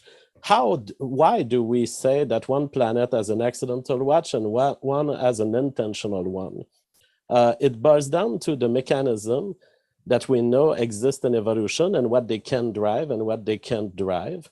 For example, we know if you take the laws of physics and the laws of evolution, it's very likely that you can imagine some tree growing, recycling the carbon that it finds in the atmosphere and eventually creating little branches, and eventually those branches fall and you find one that happens to work like a watch as its relation to its sun goes. The reason we would conclude that this branch comes from an unintentional process is simply that the function doesn't seem to require a complex enough explanation that would require a mind. You don't need a mind to have a branch drop on the floor. It also seems that the branch comes from a tree that was reproductive, and you don't need a mind for reproduction. We know that from bacteria and from all the things that can reproduce without mind. Whereas you would have a hard time explaining the human-like watch that you found on the other planet if you don't involve some kind of engineering, some kind of planning of the environment, and some fine tuning of the environment in a way that is functional for the eyes of a given species. That's how you tell the difference between intentionality and non-intentionality. You ask, do I have a necessary invoking of an intentional agent that has some cognitive structure thinking about the world? And in the case of the universe, it's simply the case that there is no trace, there is no signature of intentionality. We don't see the laws of physics being messed up, being played with in a corner and not being played with in another corner. It seems that this universe deploys itself based on a very simple set of rules that we may not have found all of them perfectly, yet they seem to operate in a very careless way that leaves no trace of intent. Okay, just quickly, I think we should probably get straight back on to where we were in some respects, but I think just in relation to your understanding of a process, your ability to even experience a watch, to know it's a watch because it implies temporal existence, is all bound to the intuition which I've just explained. So you're actually applying a priori concepts. So to imply that it exists necessarily prior to the existence of a mind is a mistake. And so let's use that to get back onto where we were. So actually, let me try to pick up. So you said that Newman phenomena distinction. So I grant the Newman phenomena distinction, and you seem to assume that anyone who grants the Newman phenomena distinction must be a transcendental idealist. That seems to be false. The Newman phenomena distinction is ontology invariant. If we're in a matrix, it's the case. If we're materialists, it's the case. If idealism is the case, then the Newman phenomena distinction is true in all of those cases. So Newman phenomena distinction doesn't tell us which ontology is true. How do you get from noumena phenomena distinction to must be transcendental idealist. Noumena phenomena distinction implies the separation between a mind-independent reality and a non-mind independent reality. The only Right. way that a non-mind independent reality is necessarily unknowable by definition. Would you Right. accept that? Yes, which can be, Okay, that doesn't tell us so- what the mind independent reality is. Could be material, could be idealistic, could be magical But it pink can't bunnies. be anything. It actually necessarily can't be anything, because to imply that would be to imply a categorical distinction Right. within It can't be a square circle. I don't care. It can be, there are different ontologies. There's different ontologies it could be. Transcendental idealism is not the only one. Well, it actually it necessarily doesn't have to conform to anything. We can't have knowledge of it. That's the whole point. You say that it can't be a square circle. I would agree, in the sense that, one, I think that the noumena is, in terms of uncategorized reality, it would just be basic qualitative experience, immediate experience. So I don't care if I can have knowledge of it. So I can say that I have no justified true belief and I have no way to justify a belief about the noumena, but that doesn't tell us it's not material. It could still all be material. The noumena could still be completely material. And my ability to conceptualize that doesn't mean it's not, I can't, like, it seems like you're arguing the concept to say that the concept actually occurs within a mind-independent reality misses the point that the concept itself is a priori and separate from the reality. Like, it simply could not cohere with itself. The identity simply could not relate. There is nothing for it to relate to. Gentlemen, could I get a word in Sure. at some point? Sure, go for it. I didn't mean to interrupt the train of thought. I just haven't talked for 20 minutes. That's all. No, it's okay. Go for it, Sal. It's fine. I'll try to be brief. I was challenged on the transcendence of boundary conditions. If you Google it, boundary conditions versus law of physics, the first thing that comes up, at least on my Google search, is there's no strict correlation between the boundary conditions and the laws of physics. Boundary conditions are random conditions of an experiment or natural process. And then there is Michael Polanyi, and I cited him. His son was a Nobel Prize winner in chemistry. He was a chemist. There was another gentleman he mentored who also won the Nobel Prize. He's a respected philosopher and scientist.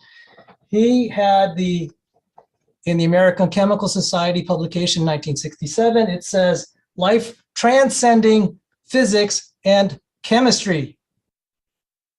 So what I put on the table, for the interested readers, you could see it. I respect TJump that he was incredulous and skeptical, and I respect him for that. He may disagree with me, but readers can look it up. I just gave you the references. Also, I mentioned Hubert Yaki, and he said the acceptance of the origin of life is by faith. And so this whole thing about transcendence, information is transcendent. It's a conceptual entity that can travel through various kinds of matter. That's how come the internet is possible. It's a conceptual entity that goes through, it'll go through my keyboard when I'm typing. It goes through the router. It goes through wires. It may go through Wi-Fi, who knows what. It ends up on someone else's computer that may have different substrates. It may go through optical cables. There is a conceptual entity that goes through.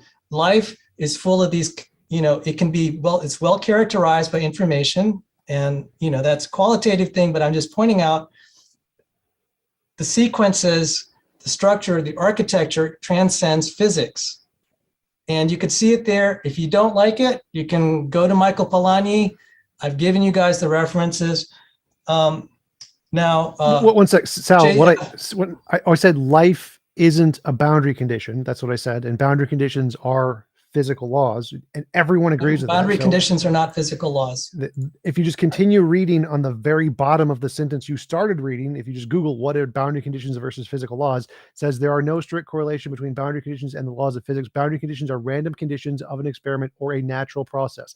Natural process implies physics. The boundary conditions in physics are only conceptual and instrumental tools in our hands that reveal deeper physical realities of nature. They're just laws of physics. They're things that result of laws of physics. They're all just laws of physics.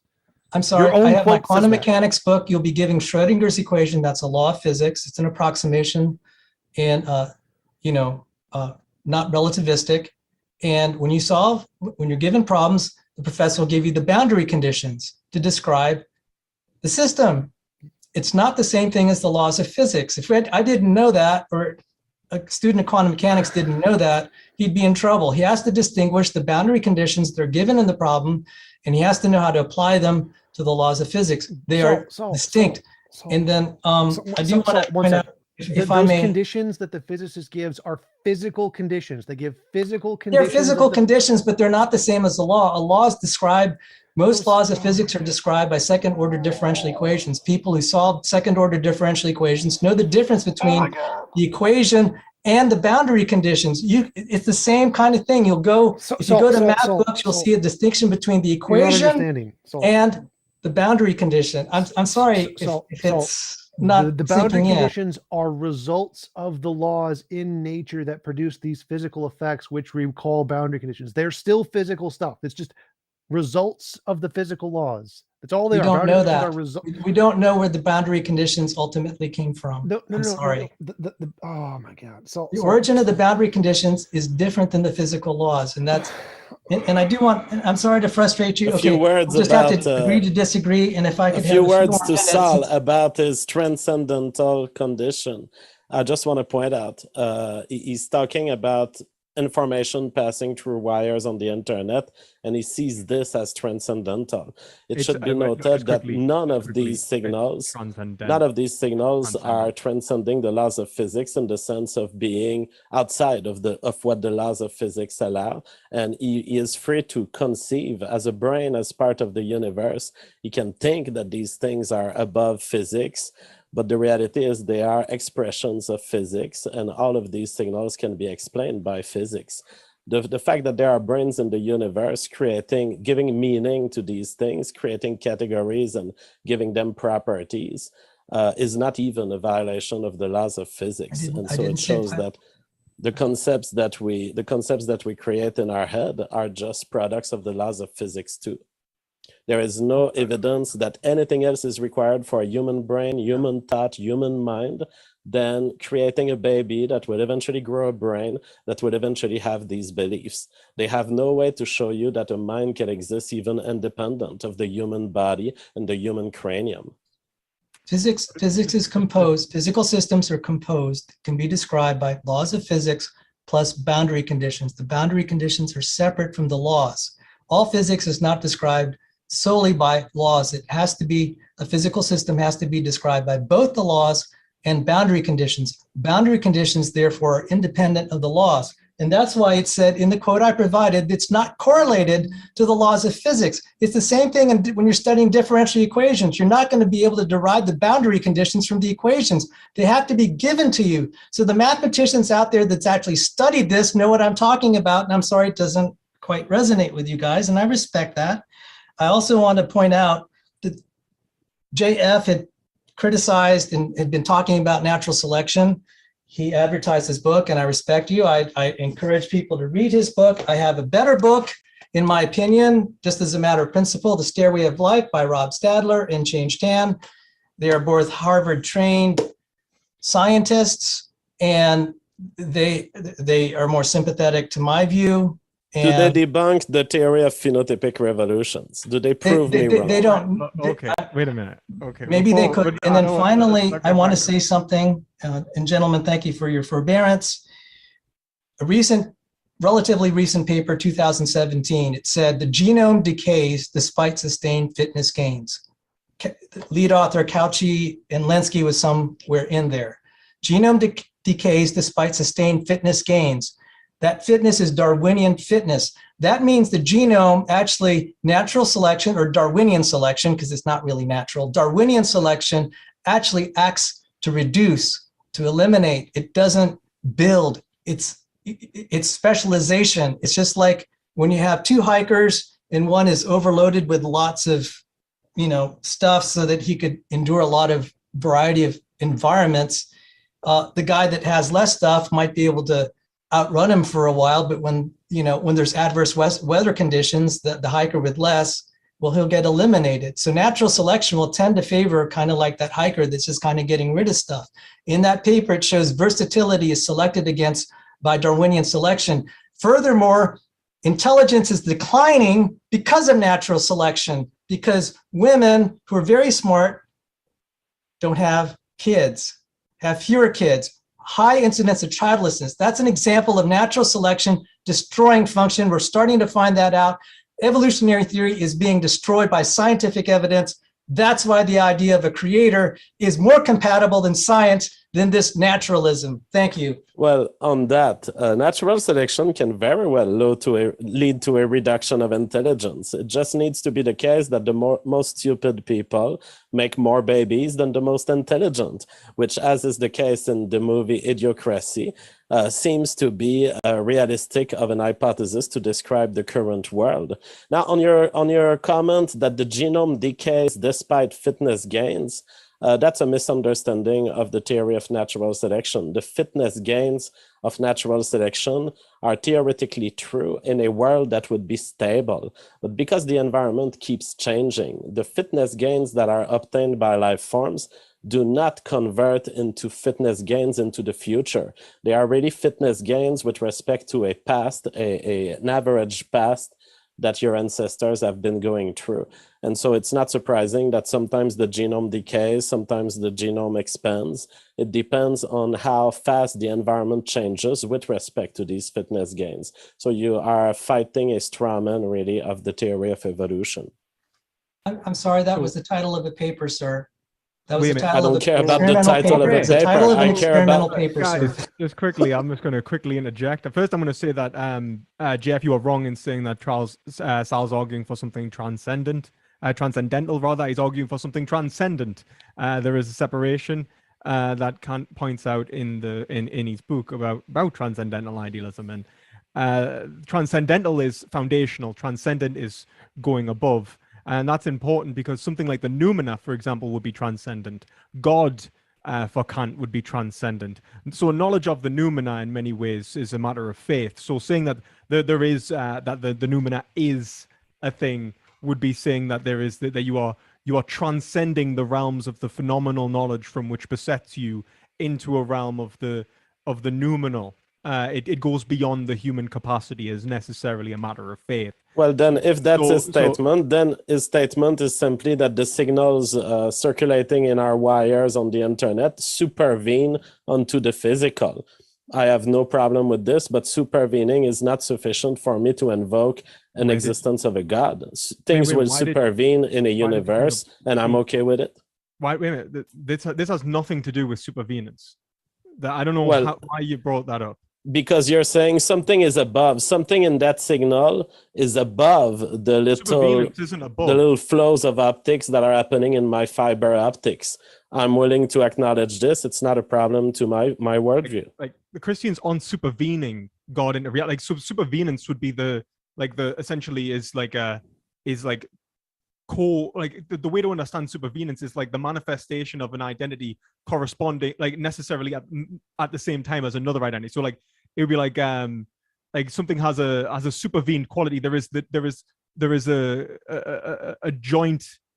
There are two identities or two characteristics present within the object. It's not like something that is transcending reality itself, like God, like or like the noumena. Like they're not the same. Saul didn't make a case for God. Saul was talking about the information that's carried in our wires on the internet. And I say, okay, this information can be seen as supervening onto little quantum fields that are transferring, that are acting according to physical laws. I have no problem with this, but it is not a justification for the existence of a God. Well, I'm not making any arguments in relation to Sal's point. I know that me and Sal. Then you're not making any argument. Wait, because that's what I was addressing. Just to clarify, I was just saying that essentially, one, the first thing I was saying is essentially you made a category error. Well, no. So JF was responding to Saul. JF was responding. Yeah, that's what I'm saying. I just said that he's making a category error in terms of categorizing the transcendent and the transcendental. And then I responded saying that when we talk about the transcendent, that Sal is talking about here, transcending the laws of physics, that would be essentially the same thing as arguing the noumena is a thing, that it goes beyond the confines of human knowledge, that definitionally, which is why, like, in terms of TJ, like, this necessarily is transcendental idealism. The problem is, the problem with transcendental idealism is the presupposition that these categories of thought only exist in the mind of the subject and not in reality itself. That's the mistake. The categories necessarily exist within reality. Reality is logically conformed to possible possible and contingent expressions. Contingently, I see an object that is the manifestation of a possible categorical form, like a possible mode of categorization. But that possible mode of categorization is itself confined by the laws of logic. And Well, so what we seems like have, 2-minute warning. We've got to go into Q&A soon. it seems like you're confusing the fact that we can make very ambiguous statements that can apply to all things with those ambiguous statements must exist prior to the things existing which they can describe. That's just silly. no, it's for identity to exist at all, and for there to be a logically inferential relation to self. The logic must exist within reality. That's No, it saying doesn't. logic is necessitated. No, it's If not. you deny logic, you've denied knowledge entirely, and truth. No, Why would you even think about denying that? no, because you don't need logic for particles. Particles can exist without logic, You without don't math, need without logic for geometry. They particles. exist just fine. We You make up don't need all of logic those for languages. particles. What? So your belief in particles has nothing to do. No. Ontology. The particles can exist without logic. So I can But know your nothing. experience. No, I think you misunderstood the whole Kantian point that your experience contains. You even accepted you live in the phenomena. You believe that you have Yes. access to particles, but the only reason that you have the belief in particles is because of experiences, So which what? contain a priori So what? concepts, man. Yes, and So those a what- priori you are concepts bound are to the made up by the phenomena. brain. I suggest reading Kant. I've right, read like, this is- Kant. like, I'm this is- very familiar with this. You're not though. I You're am. really not. I'm- Take I'm my very word for it. familiar. As a PhD student in philosophy, you do not understand Kant. Take my word for it, as having talked to the world's leading experts on these topics and who have literally said, I do understand this. You're the one who's I misunderstanding. do not these. believe. I do not believe you. I do not believe you that may, anyone. you can if believe what if you want, anyone- but you've misunderstood the entire point. Like, I've debunked your argument. Your argument is that You haven't that debunked I anything, have. I've because we haven't debunked it even very got to the clearly. point. We haven't even got to the point because I we've literally only did. just managed to establish you're a transcendental idealist. You've just No, accepted the phenomenal No. numinal distinction. Now I'm Yes, going to that tell doesn't you make how you a the- how the- transcendental idealist. Literally, no philosopher thinks accepting the phenomenal numinal distinction makes you a transcendental idealist. That's something that you came up with on Is your it own. not? No one accepts that. Is it not? Okay, right. This Like, may be pretty a time much to go into every Q&A. materialist thinks, guess what? There's actually a noumenal world out there, and we don't have access to it from our direct experience. Every physicist, materialist grants that. They all grant the distinction there. None of them are transcendental idealists. You're just saying silly words. I think you don't understand it, man. I do. I quite do. So what is transcendental idealism and how does it work? Oh, transcendental idealism. I know that's gibberish. I understand the noumenal phenomenon. Oh, you don't understand. Oh, sorry. I thought you understood Kant. Yes, I understand much of Kant. The phenomenal noumenal So you distinction. understand Kant. So wait a minute. So let's look at the critique of pure reason. Phenomenal So noumenal distinction. what is, like, if we look at the What first is- chapter of the critique of pure reason, Can it's you the get to the transcendental argument? aesthetic. Then it's the transcendental analytic. Then it's the transcendental logic and logic, analytic, and deduction. So Okay. did you really think that he's getting? What? Do you understand that Kant is the basis of transcendental idealism? Yes, I understand that's his position, but you can grant. Do you understand? You can grant the distinction between the phenomenal and nominal and not be a transcendental idealist. Do you understand that? must- You can't have knowledge of something non-phenomenal if you say it is noumenal. That is definitional. No. You don't understand the words. Oh, I do understand the words. You don't understand the concepts. Like, What is if what you is the think, noumena? if you think Look, the you noumena guys is, made Sal leave. We've got to go into the Q&A. the noumena is the reality that you don't have any access I know. to. I swear to God, I'll stop if you just The explain The me. noumena is the Explain to nature me. of reality which you have no access to. So you have access. Do you believe that you have knowledge of a reality from which you have no access to? Do I have knowledge of a no? Because knowledge requires justification. I need to be justified about that. That's the part Right. that we don't have. So there could be a Okay, reality. There so could be a could it material reality be- out there that I don't have direct access to, and it's Okay. just fine. So why would you say that it's material?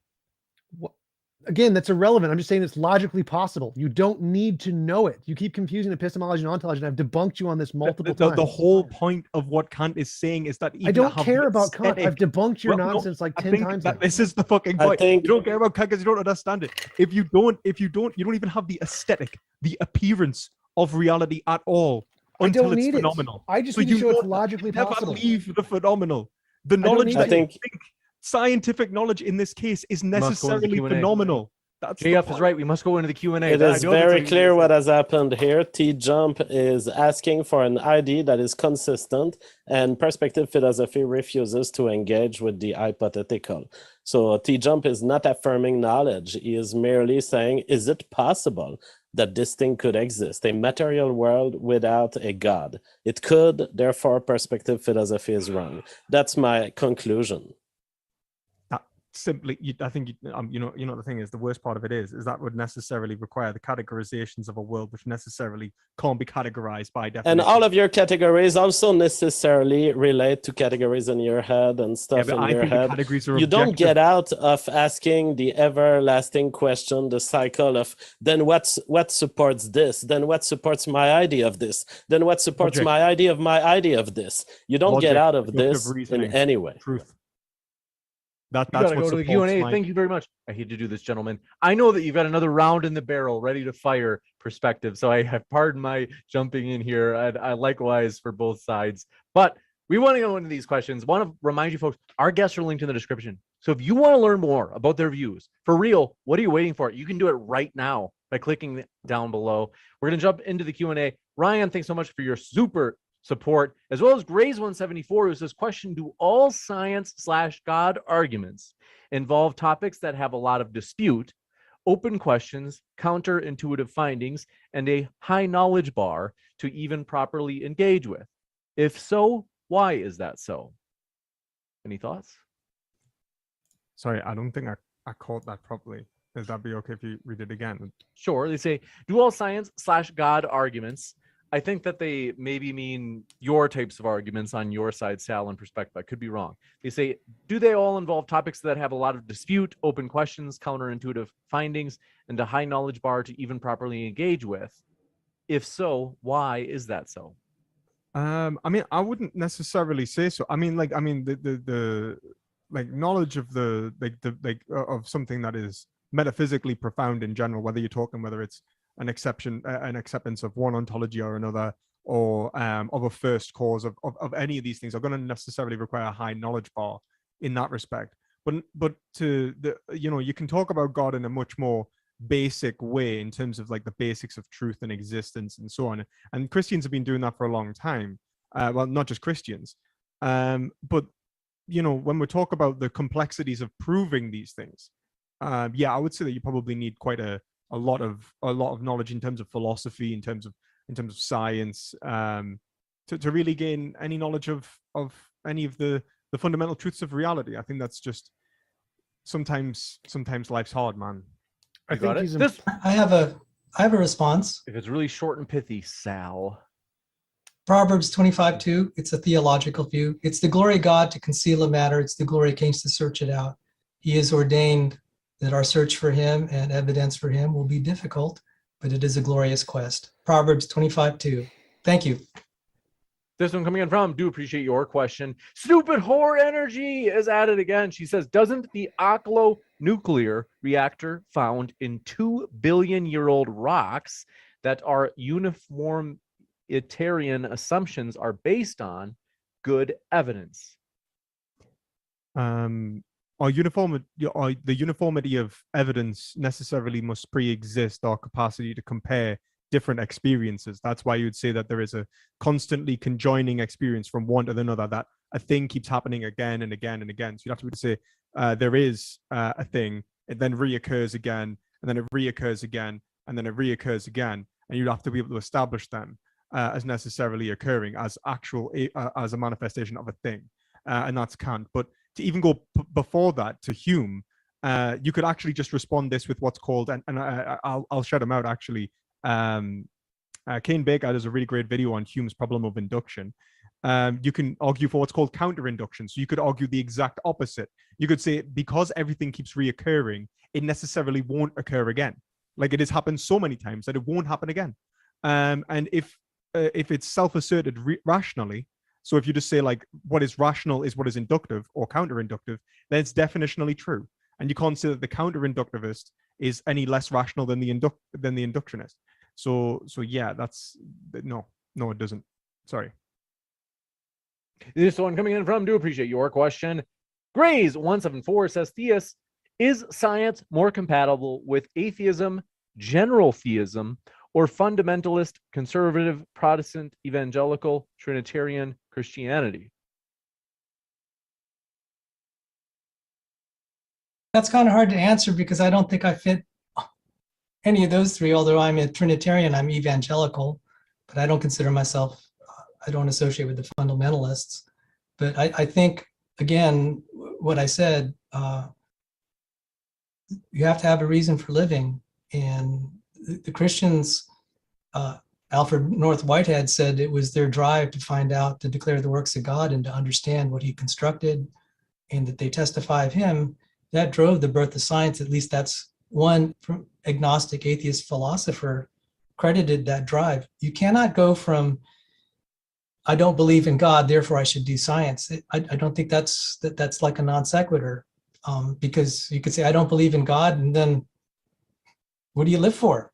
You have to, unless you can go from that to say, this is what I live for, this is what society should do, then it's, at the very start, it's already a non-starter for atheism. So by default, then I'd say, at least the Christian religion is more compatible. I didn't say it's absolutely compatible. I'm just saying it's more compatible. You got it, Ann. Thank you very much for your question. This one coming in from Made by Jim Bob says, atheists, can the claim, quote, science is the best way to truth, be verified using the scientific method? If so, explain how. If you define truth as predictability of the environment around you as you perceive it, yes. Then all you would do is you would compare what science can predict in terms of astronomy, biology, physics, mechanics, and then you would compare it to anyone else with any other set of belief, and you would realize that science is superior on that measure.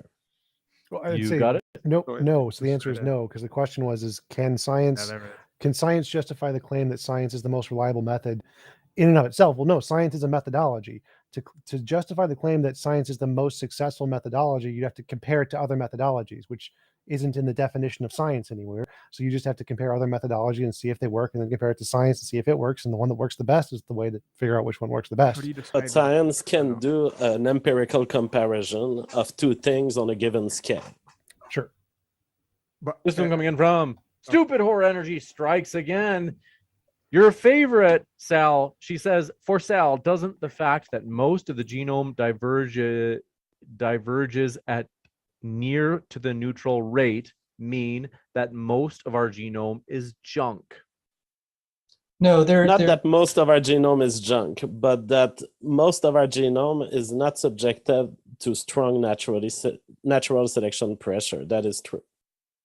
No, it's falsified by the fact that, like, say, and we're only recently finding this, look at, and I covered this on my academic channel, the RNA phase separation.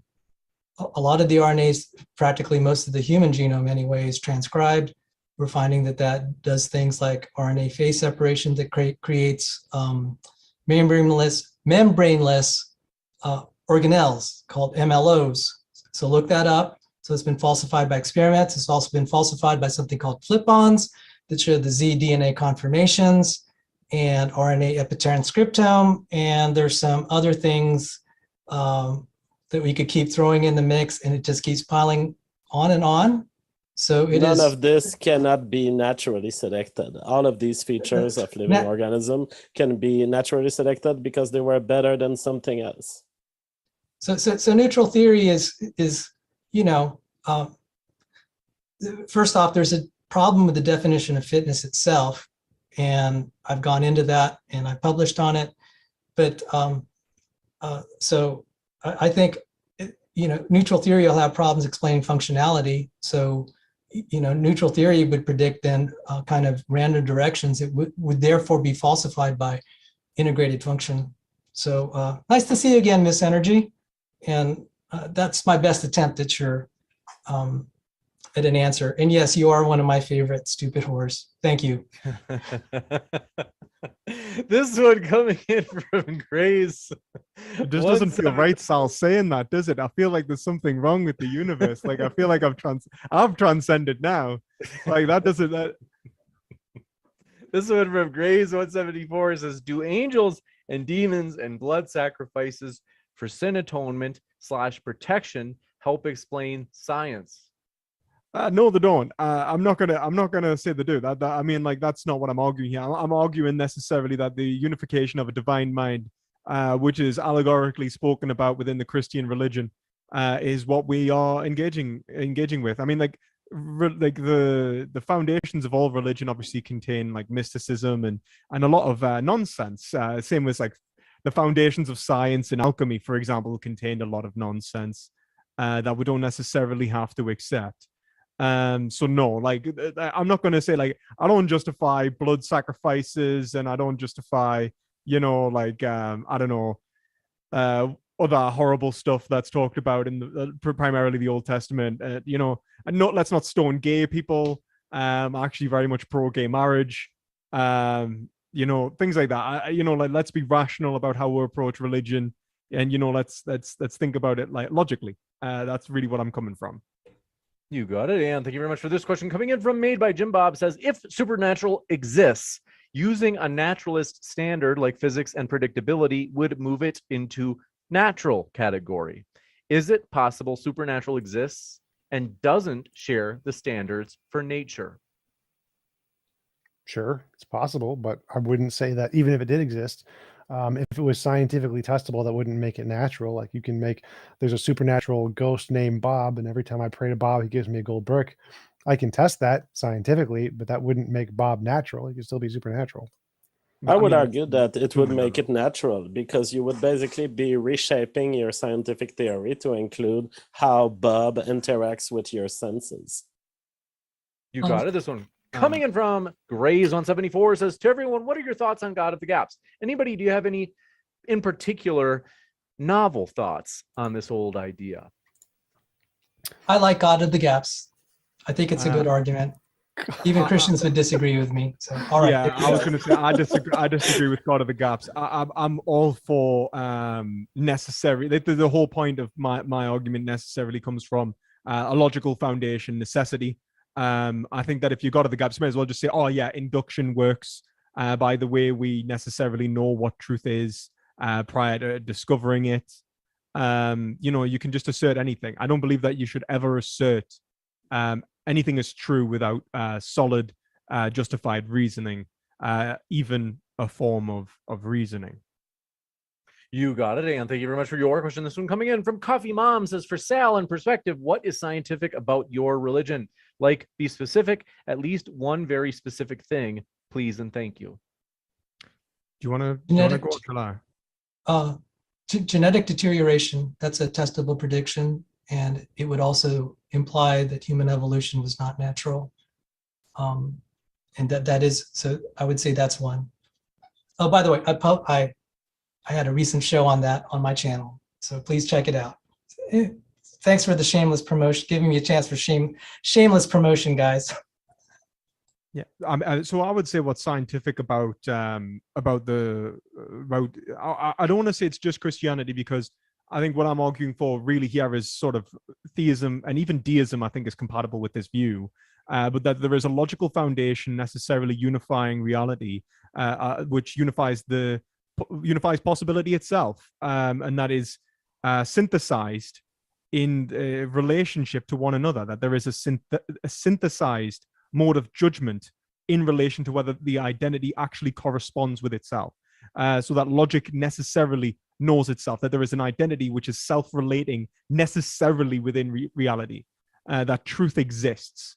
That would be the fundamental basis, I would argue, for what we mean by God. I would say that we necessarily mean something like the unmoved mover, the prime mover, the being which necessarily reciprocally relates to itself as self-actualization, and it is the indifference of identity and in concrete form, and knowing itself as its concrete form. It is thought made carnate. It's an idea. You got it. This one coming in from Grays 174 says, is it really choose between theism and abiogenesis? I think they're saying it's a false dichotomy. That's true. You can, whether you believe in abiogenesis will require you to determine if you think that the first thing in the universe was alive or not alive, and it will depend on exactly how do we qualify quantum fields. I point out in my book that if quantum Darwinism is true, then life may have preceded non-life. So abiogenesis is completely independent of the question of theism. All right. Oh, go on. If it wasn't directed, go ahead. Go ahead, James. Go ahead. Well, I thought it was directed, so go ahead. Go ahead. All right. We were talking about transcendental forms. Life is a transcendental form, and because there are a variety of life forms, and for that form to exist, it would require a miracle. Even Francis Crick, who discovered the structure of DNA through the X-ray stuff of Rosalind Franklin, said an honest man will say life is almost a miracle. And we're finding out in this day that it is a miracle by any definition of statistics.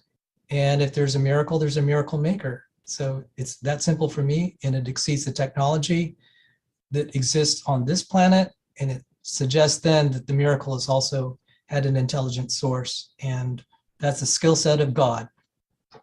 You've got this one coming in from Stupid Horror Energy again. She says, what does the multiverse have to do with abiogenesis, Sal? You can get microspheres by repeated wet drying processes of 4 amino acids 30 times at 90 degrees Celsius. The multiverse has to do, there are 2 publications by Kunin, one by Kunin and Tominari Tamani. They both argued that the probability of life is so remote that for the probabilities to be overcome, you need kind of more trials of the dice, so to speak, or more rolls of the dice. And that the way that that's achieved is through multiple universe, which obviously we can't test or verify. It's a hypothetical entity. And so these calculations are wrong because they don't take into account that life could be very simple, something like a tRNA constituted by maybe 20 to 50 nucleotides in the early times of Earth could have sufficed to have the beginnings of life. Of course, they don't take into account this into their mathematical calculations. Well, he was going into that. See, the way that you had solved it and others is to redefine the meaning of life. By life, we customarily mean this transcendental Platonic form of cellular life that follows Virchow's principle. So the origin of life researchers are so desperate they have to start equivocating definitions just so they could claim victory. It's pathetic. No, life has been properly defined by Richard Dawkins. Life is replication, selection, and mutation. It can happen to a single small molecule or to a big one. That's not my definition. I have a molecular biology textbook and a cellular biology textbook and a biochemistry textbook. And it's okay. And you want to say they're wrong. But anyway, Miss Energy, it's great to hear from you again. My favorite stupid whore. Thank you.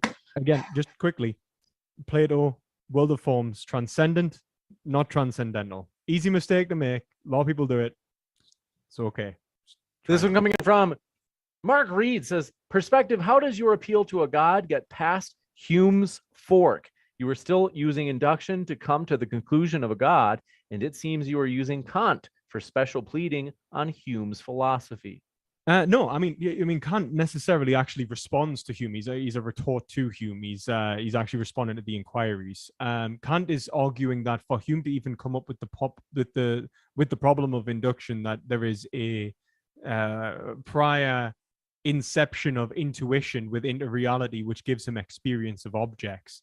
For him even to be able to say that there is the impressions which Hume is referring to when he says matters of fact and relations of ideas being mental constructs, he's already implying spatial temporal distinctions. And so what Kant's actually doing is saying that you cannot break away from the a priori. It's transcendental. It's underneath. It's fundamentally posited within reality for you to have knowledge of the synthetic in the first place. And that's why the noumenal distinction is the idea that you would have something synthetic which it simply cannot be known. There is no way to access it. There's no way to say that. There's no reason to believe that the noumena is material more than it would be, I don't know, a world full of pink and yellow rainbows and lollipops everywhere. Like, or that it's magic or anything like that. There is no knowledge of it. The whole point of what Kant is saying is that we live in the phenomenal, and even say that you have an experience altogether, an impression, or any given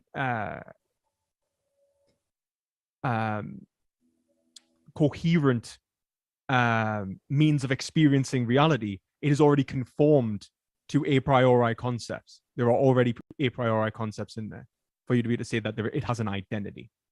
This one coming in. Yeah. From Oflamio says, have you factored in, quote, fictional theism by Roy Sorensen? Sorry, what was that? Sorry? They said, have you factored in fictional theism by Roy Sorensen? Does anyone know No, what that is? first time I heard the book. Sorry. Yeah, I don't know what that is. I'm sorry. Let's see. I'd have to look it up myself. But this one coming in from Stupid Horror Energy says, what does the... We got that one. Pseudonym says, TJump. Okay, that's... Stupid Horror Energy says, the first genuine life emerged when a microsphere acquired double-stranded genes, which happened when an anticodon stem loop tRNA evolved through random processes. Sal? Oh, That's stupid almost whore. true, but the double strand is not required. But other than this, she's right. The answer is in this book, Stupid Whore. And I think you're pretty intelligent. That there are numerous problems with that. You can't just have random polypeptides making a protein. It's very difficult. You can get something that'll catalyze something, but it's not worth much. If you're, again, there's redefinition of life, and we have a good evidence that there's a minimal complexity for cellular life. It has to have so many parts, particularly like a cell membrane where you have transmembrane proteins. You would also need translocation processes. So what is described there is just hypothetical. It's not actually functional, and it'll die soon outside of the laboratory. And that's a testable prediction. You got it. This one coming in from, do appreciate your question, made by Jim Bob Strikes Again. He says, JP, the information and meaning are not identical to the physicality of the medium transmitting info through wires. Meaning isn't physical. Meaning is physical to the extent that those who attribute meanings are stuck in the physical universe. And so there's nothing else than the physical universe here. You have the little beep that goes in the wire, and then you have what your brain will interpret from it. All of it is physical.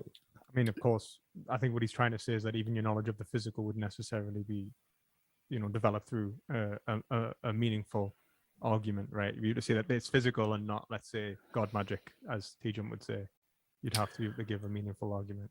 No, I think he's talking about like Sal's information argument. Meaning is in some kind of a system that has input and output. So a brick hits something and the way the thing reacts is the meaning. And so if information hits your eye, the way you interpret it is the meaning. Obviously, the meaning isn't in the thing that's hitting your eye. It's in how your brain interprets the thing that's hitting your eye. See, I would disagree. I'd say meaning is in the correct interpretation. That's why we can be right and wrong against our observations of reality. Then incorrect That's why you're stuck interpretations in the wouldn't have phenomenal, meaning. And I'm not.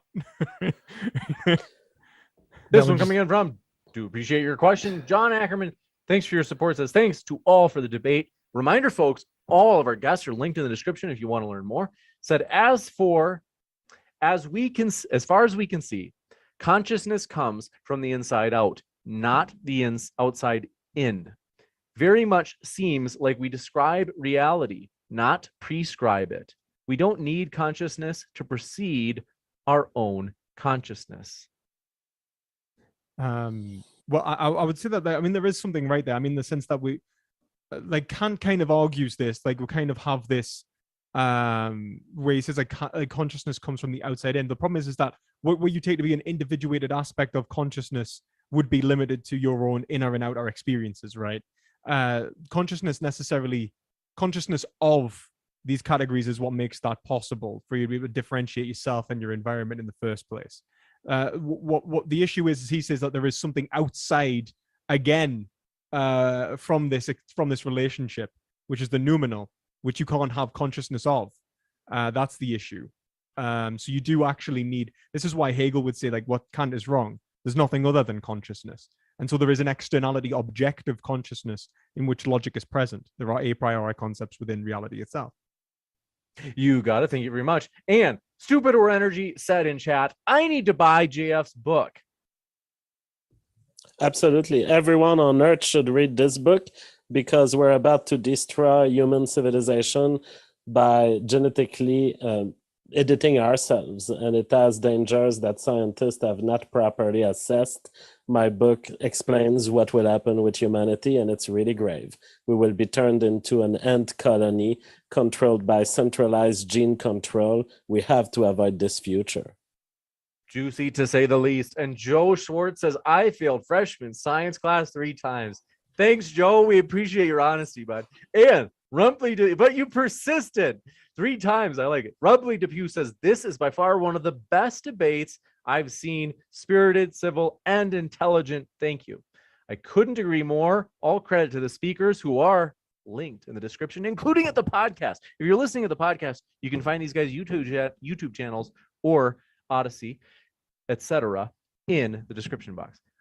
This one from Justin says, Theists do non-Euclidean geometries like acute hyperbolic solids, in parentheses, objects with infinite surface area and finite volume, exist in the physical world, or is math just a descriptive abstraction? I think what exists in the physical world is the possibilities of various forms of geometrical categorization. And so when we talk about whether an object, whether the categorization is correct, I would say that requires a point of a priori synthetic testing, where you basically say, like, well, okay, well, wait a minute, does this form of categorization actually conform to my observations of reality, which themselves contain a priori synthetic categories? So you'd say, like, does, for example, is like in relation to Euclidean geometry, is the distance between two points is the shortest distance between 2 points a straight line, for example? You can test that in terms of like as in a physical test, but you can also know it a priori. You can actually know that it's true within itself with Euclidean axioms. The difference with non-Euclidean systems, I mean, don't get me wrong, I don't think there's anything against it. You just have to be able to test those non-Euclidean hypotheses. And in many ways, realists such as what's he called? I can't remember his name now. He's actually someone who responds to Hume. He's a realist who responds to Hume. Basically came up with or even predated non-Euclidean theories, proposing how the optics work in the eye, and he actually proposed it based off the observations of how the eye functions. So you know, it's not to say that, if anything, I think the observations of reality would allow allow us to correct our modes of categorization, so that we don't, you know, get stuck in pitfalls of how things appear to us. And that would be the difference between accepting the phenomena and looking towards some sort of logos and logical foundation within an objective reality. You got it. Thank you very much for your question. I wanted to, could I respond, since that was a mathematical question? You actually can have things that are infinite even in Euclidean geometry, like the integral from e to the minus x from 0 to infinity. You get a finite sum even though it goes out to infinity. So you don't need to go to non-Euclidean geometry to see that. There are also things conceptually that probably are not instantiated physically. And again, those, you look at boundary value problems, and when we do that in physics, we reject the things that are non-physical, such as wormholes and relativity. Thanks. You got by it. the way, it was Thomas Reid. Sorry, there we go. That's the author I was thinking. Sorry. No problemo. Samir Farsain says, atheists willing to involve probability when it comes to aliens and not when it comes to God? Couldn't aliens create others? Why not one creating all? I think they mean like all life. Sure, and probabilities to both. The probability of an all-knowing, all-powerful, all-loving being who created the universe has multiple sets of infinite sets. So the probability of that is extremely smaller than aliens, which don't have multiple infinites as a part of them. And so if we're just going based off of the probability of some abstract entity that you say exists outside of space-time, the probability of that is extremely low. Probability of aliens is significantly higher than probability of a magical sky daddy outside of space and time. I'd probably push back on that, but like I'm not. You got it. This one coming in from, do appreciate your question. Samir again says, first there was an infinitely small particle that exploded and boom, here's a universe. Besides all this non-science, what law said, quote unquote, explode? There's no explosion in the Big Bang. There doesn't have to be. There's an expansion, and there's no particle at the beginning either. You got it. This one from, Go on. The law was the quantum mechanics. So the nature of the quantum mechanical field caused the expansion. That was the law. There is a law before physical entities. Yeah, quantum fields existed before physical entities. Okay, but those quantum fields had some sort of magnitude and some sort of necessary. They have a nature to them. Yeah, they have a nature. Yeah, they have a necessary nature, which would then it'd have to conform itself to. Yes. So would you say that there was a logical component necessarily built into the? No, logic is something we use to describe course not. those things. The logic doesn't. It doesn't have any given. It doesn't have any given magnitude. It doesn't have any given ability to relate to itself. Those are all languages we make up in our brains to describe the way it is. It has a way. Language structure. Language isn't necessarily just descriptive. The whole point. Yeah, literally it is. Literally, it's only descriptive. Well, actually, it's if you look at the constructivist approaches, you'll actually see that the way that we categorize the world actually changes our experiences of the world quite considerably. Like that's the whole. Yeah, but it doesn't change the world. You're still an experience. That's what the phenomenal is, which you accepted before. To understand that a sociologically conditioned individual forms a different psyche, which leads to a different experience of, let's say, colors. Yeah, but it doesn't change reality. It doesn't change the noumena. Well, no, it changes the way in which you experience the phenomena. That's right. That's but the it doesn't. point. It doesn't change the noumena, and that's what I'm talking about. Yes, but you don't have knowledge of the noumena. I don't need it.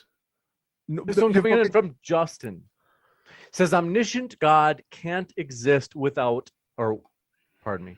Omniscient God can't exist with known physics because the speed of information is limited to the speed of light, and all objects do not have concurrently visible light cones from a single reference. Therefore, I win. Yes, that's true. God, if God was all powerful and all knowing, there would be a question of where he's positioned. I mean, what I would say is like you're arguing that like God is separate to reality itself, when the whole fundamentally Christian position is to say that reality is necessarily compartmentalized of God, that they're like creatio ex nihilo. So like everything created would necessarily have to be created from God. To understand where God is positioned would be fulfilled by the concept of omnipresence, which would be everywhere. You are necessarily an aspect of God. That's the idea. But of course, you didn't know that. It's fine. Christianity has a very personal God, which has desires, thoughts, and these desires and thoughts will be subject to the same analysis that you made of quantum fields and of everything else. The question is, why is God in such a way rather than in some other way? And you'll realize that you know nothing about this, and that in fact it's unknowable, since God is not showing itself to us through any recognizable signature move. Well, God and logic would necessarily have to coincide. That's the whole point. So God conforms to well, himself. Then God is everything and pantheism, but that's not even Christianity. It's really your stuff. Yes, it is Christianity. Clearly not circular. We can just say logic conforms to the quantum field. Well, no, because you could say that like logic necessarily has to conform to the relationship between nature of reality. So that you'd have to say that the possibilities necessarily conform to each other in such a way as to match the concrete reality which exists. So you'd be able to say that to our understanding of God and our concept of God actually corresponds to the conceptual relationship of probabilities or of possibilities with each other. That, like, as in logic, the logic that we are using to analyze reality literally corresponds to itself. That's the basis of identity. I don't know why you're showing us your book, man. Someone on the chat was asking if there was content in my book. He was challenging that I actually wrote a book with content inside. So sorry, I had to show him.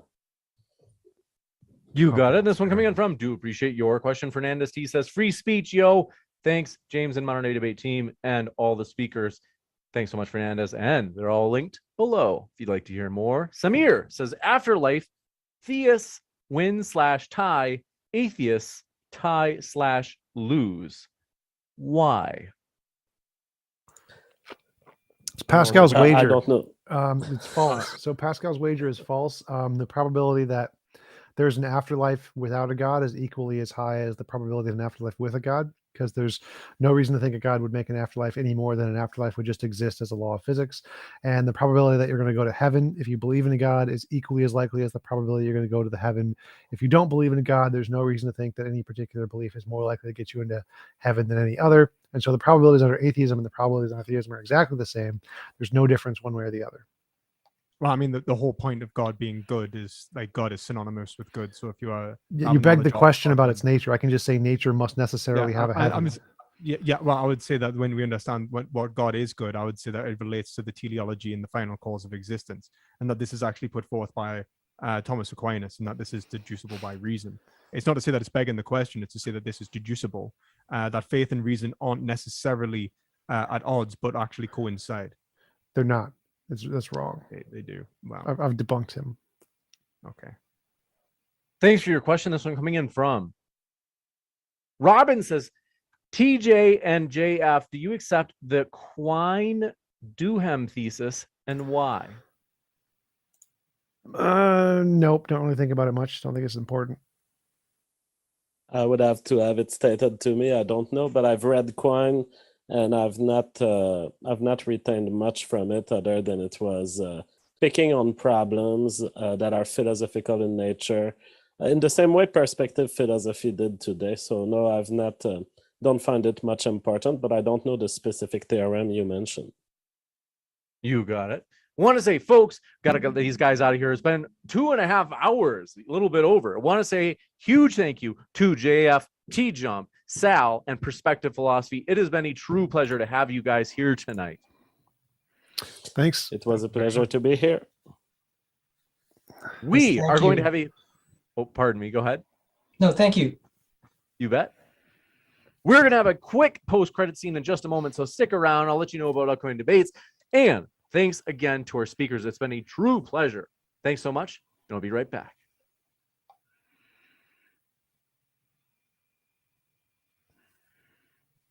And we're off air. Thank you, guys. It's been a true pleasure. Yep. Thanks, Thank you guys. very- See you. Yeah, Thank you that very was much. fun.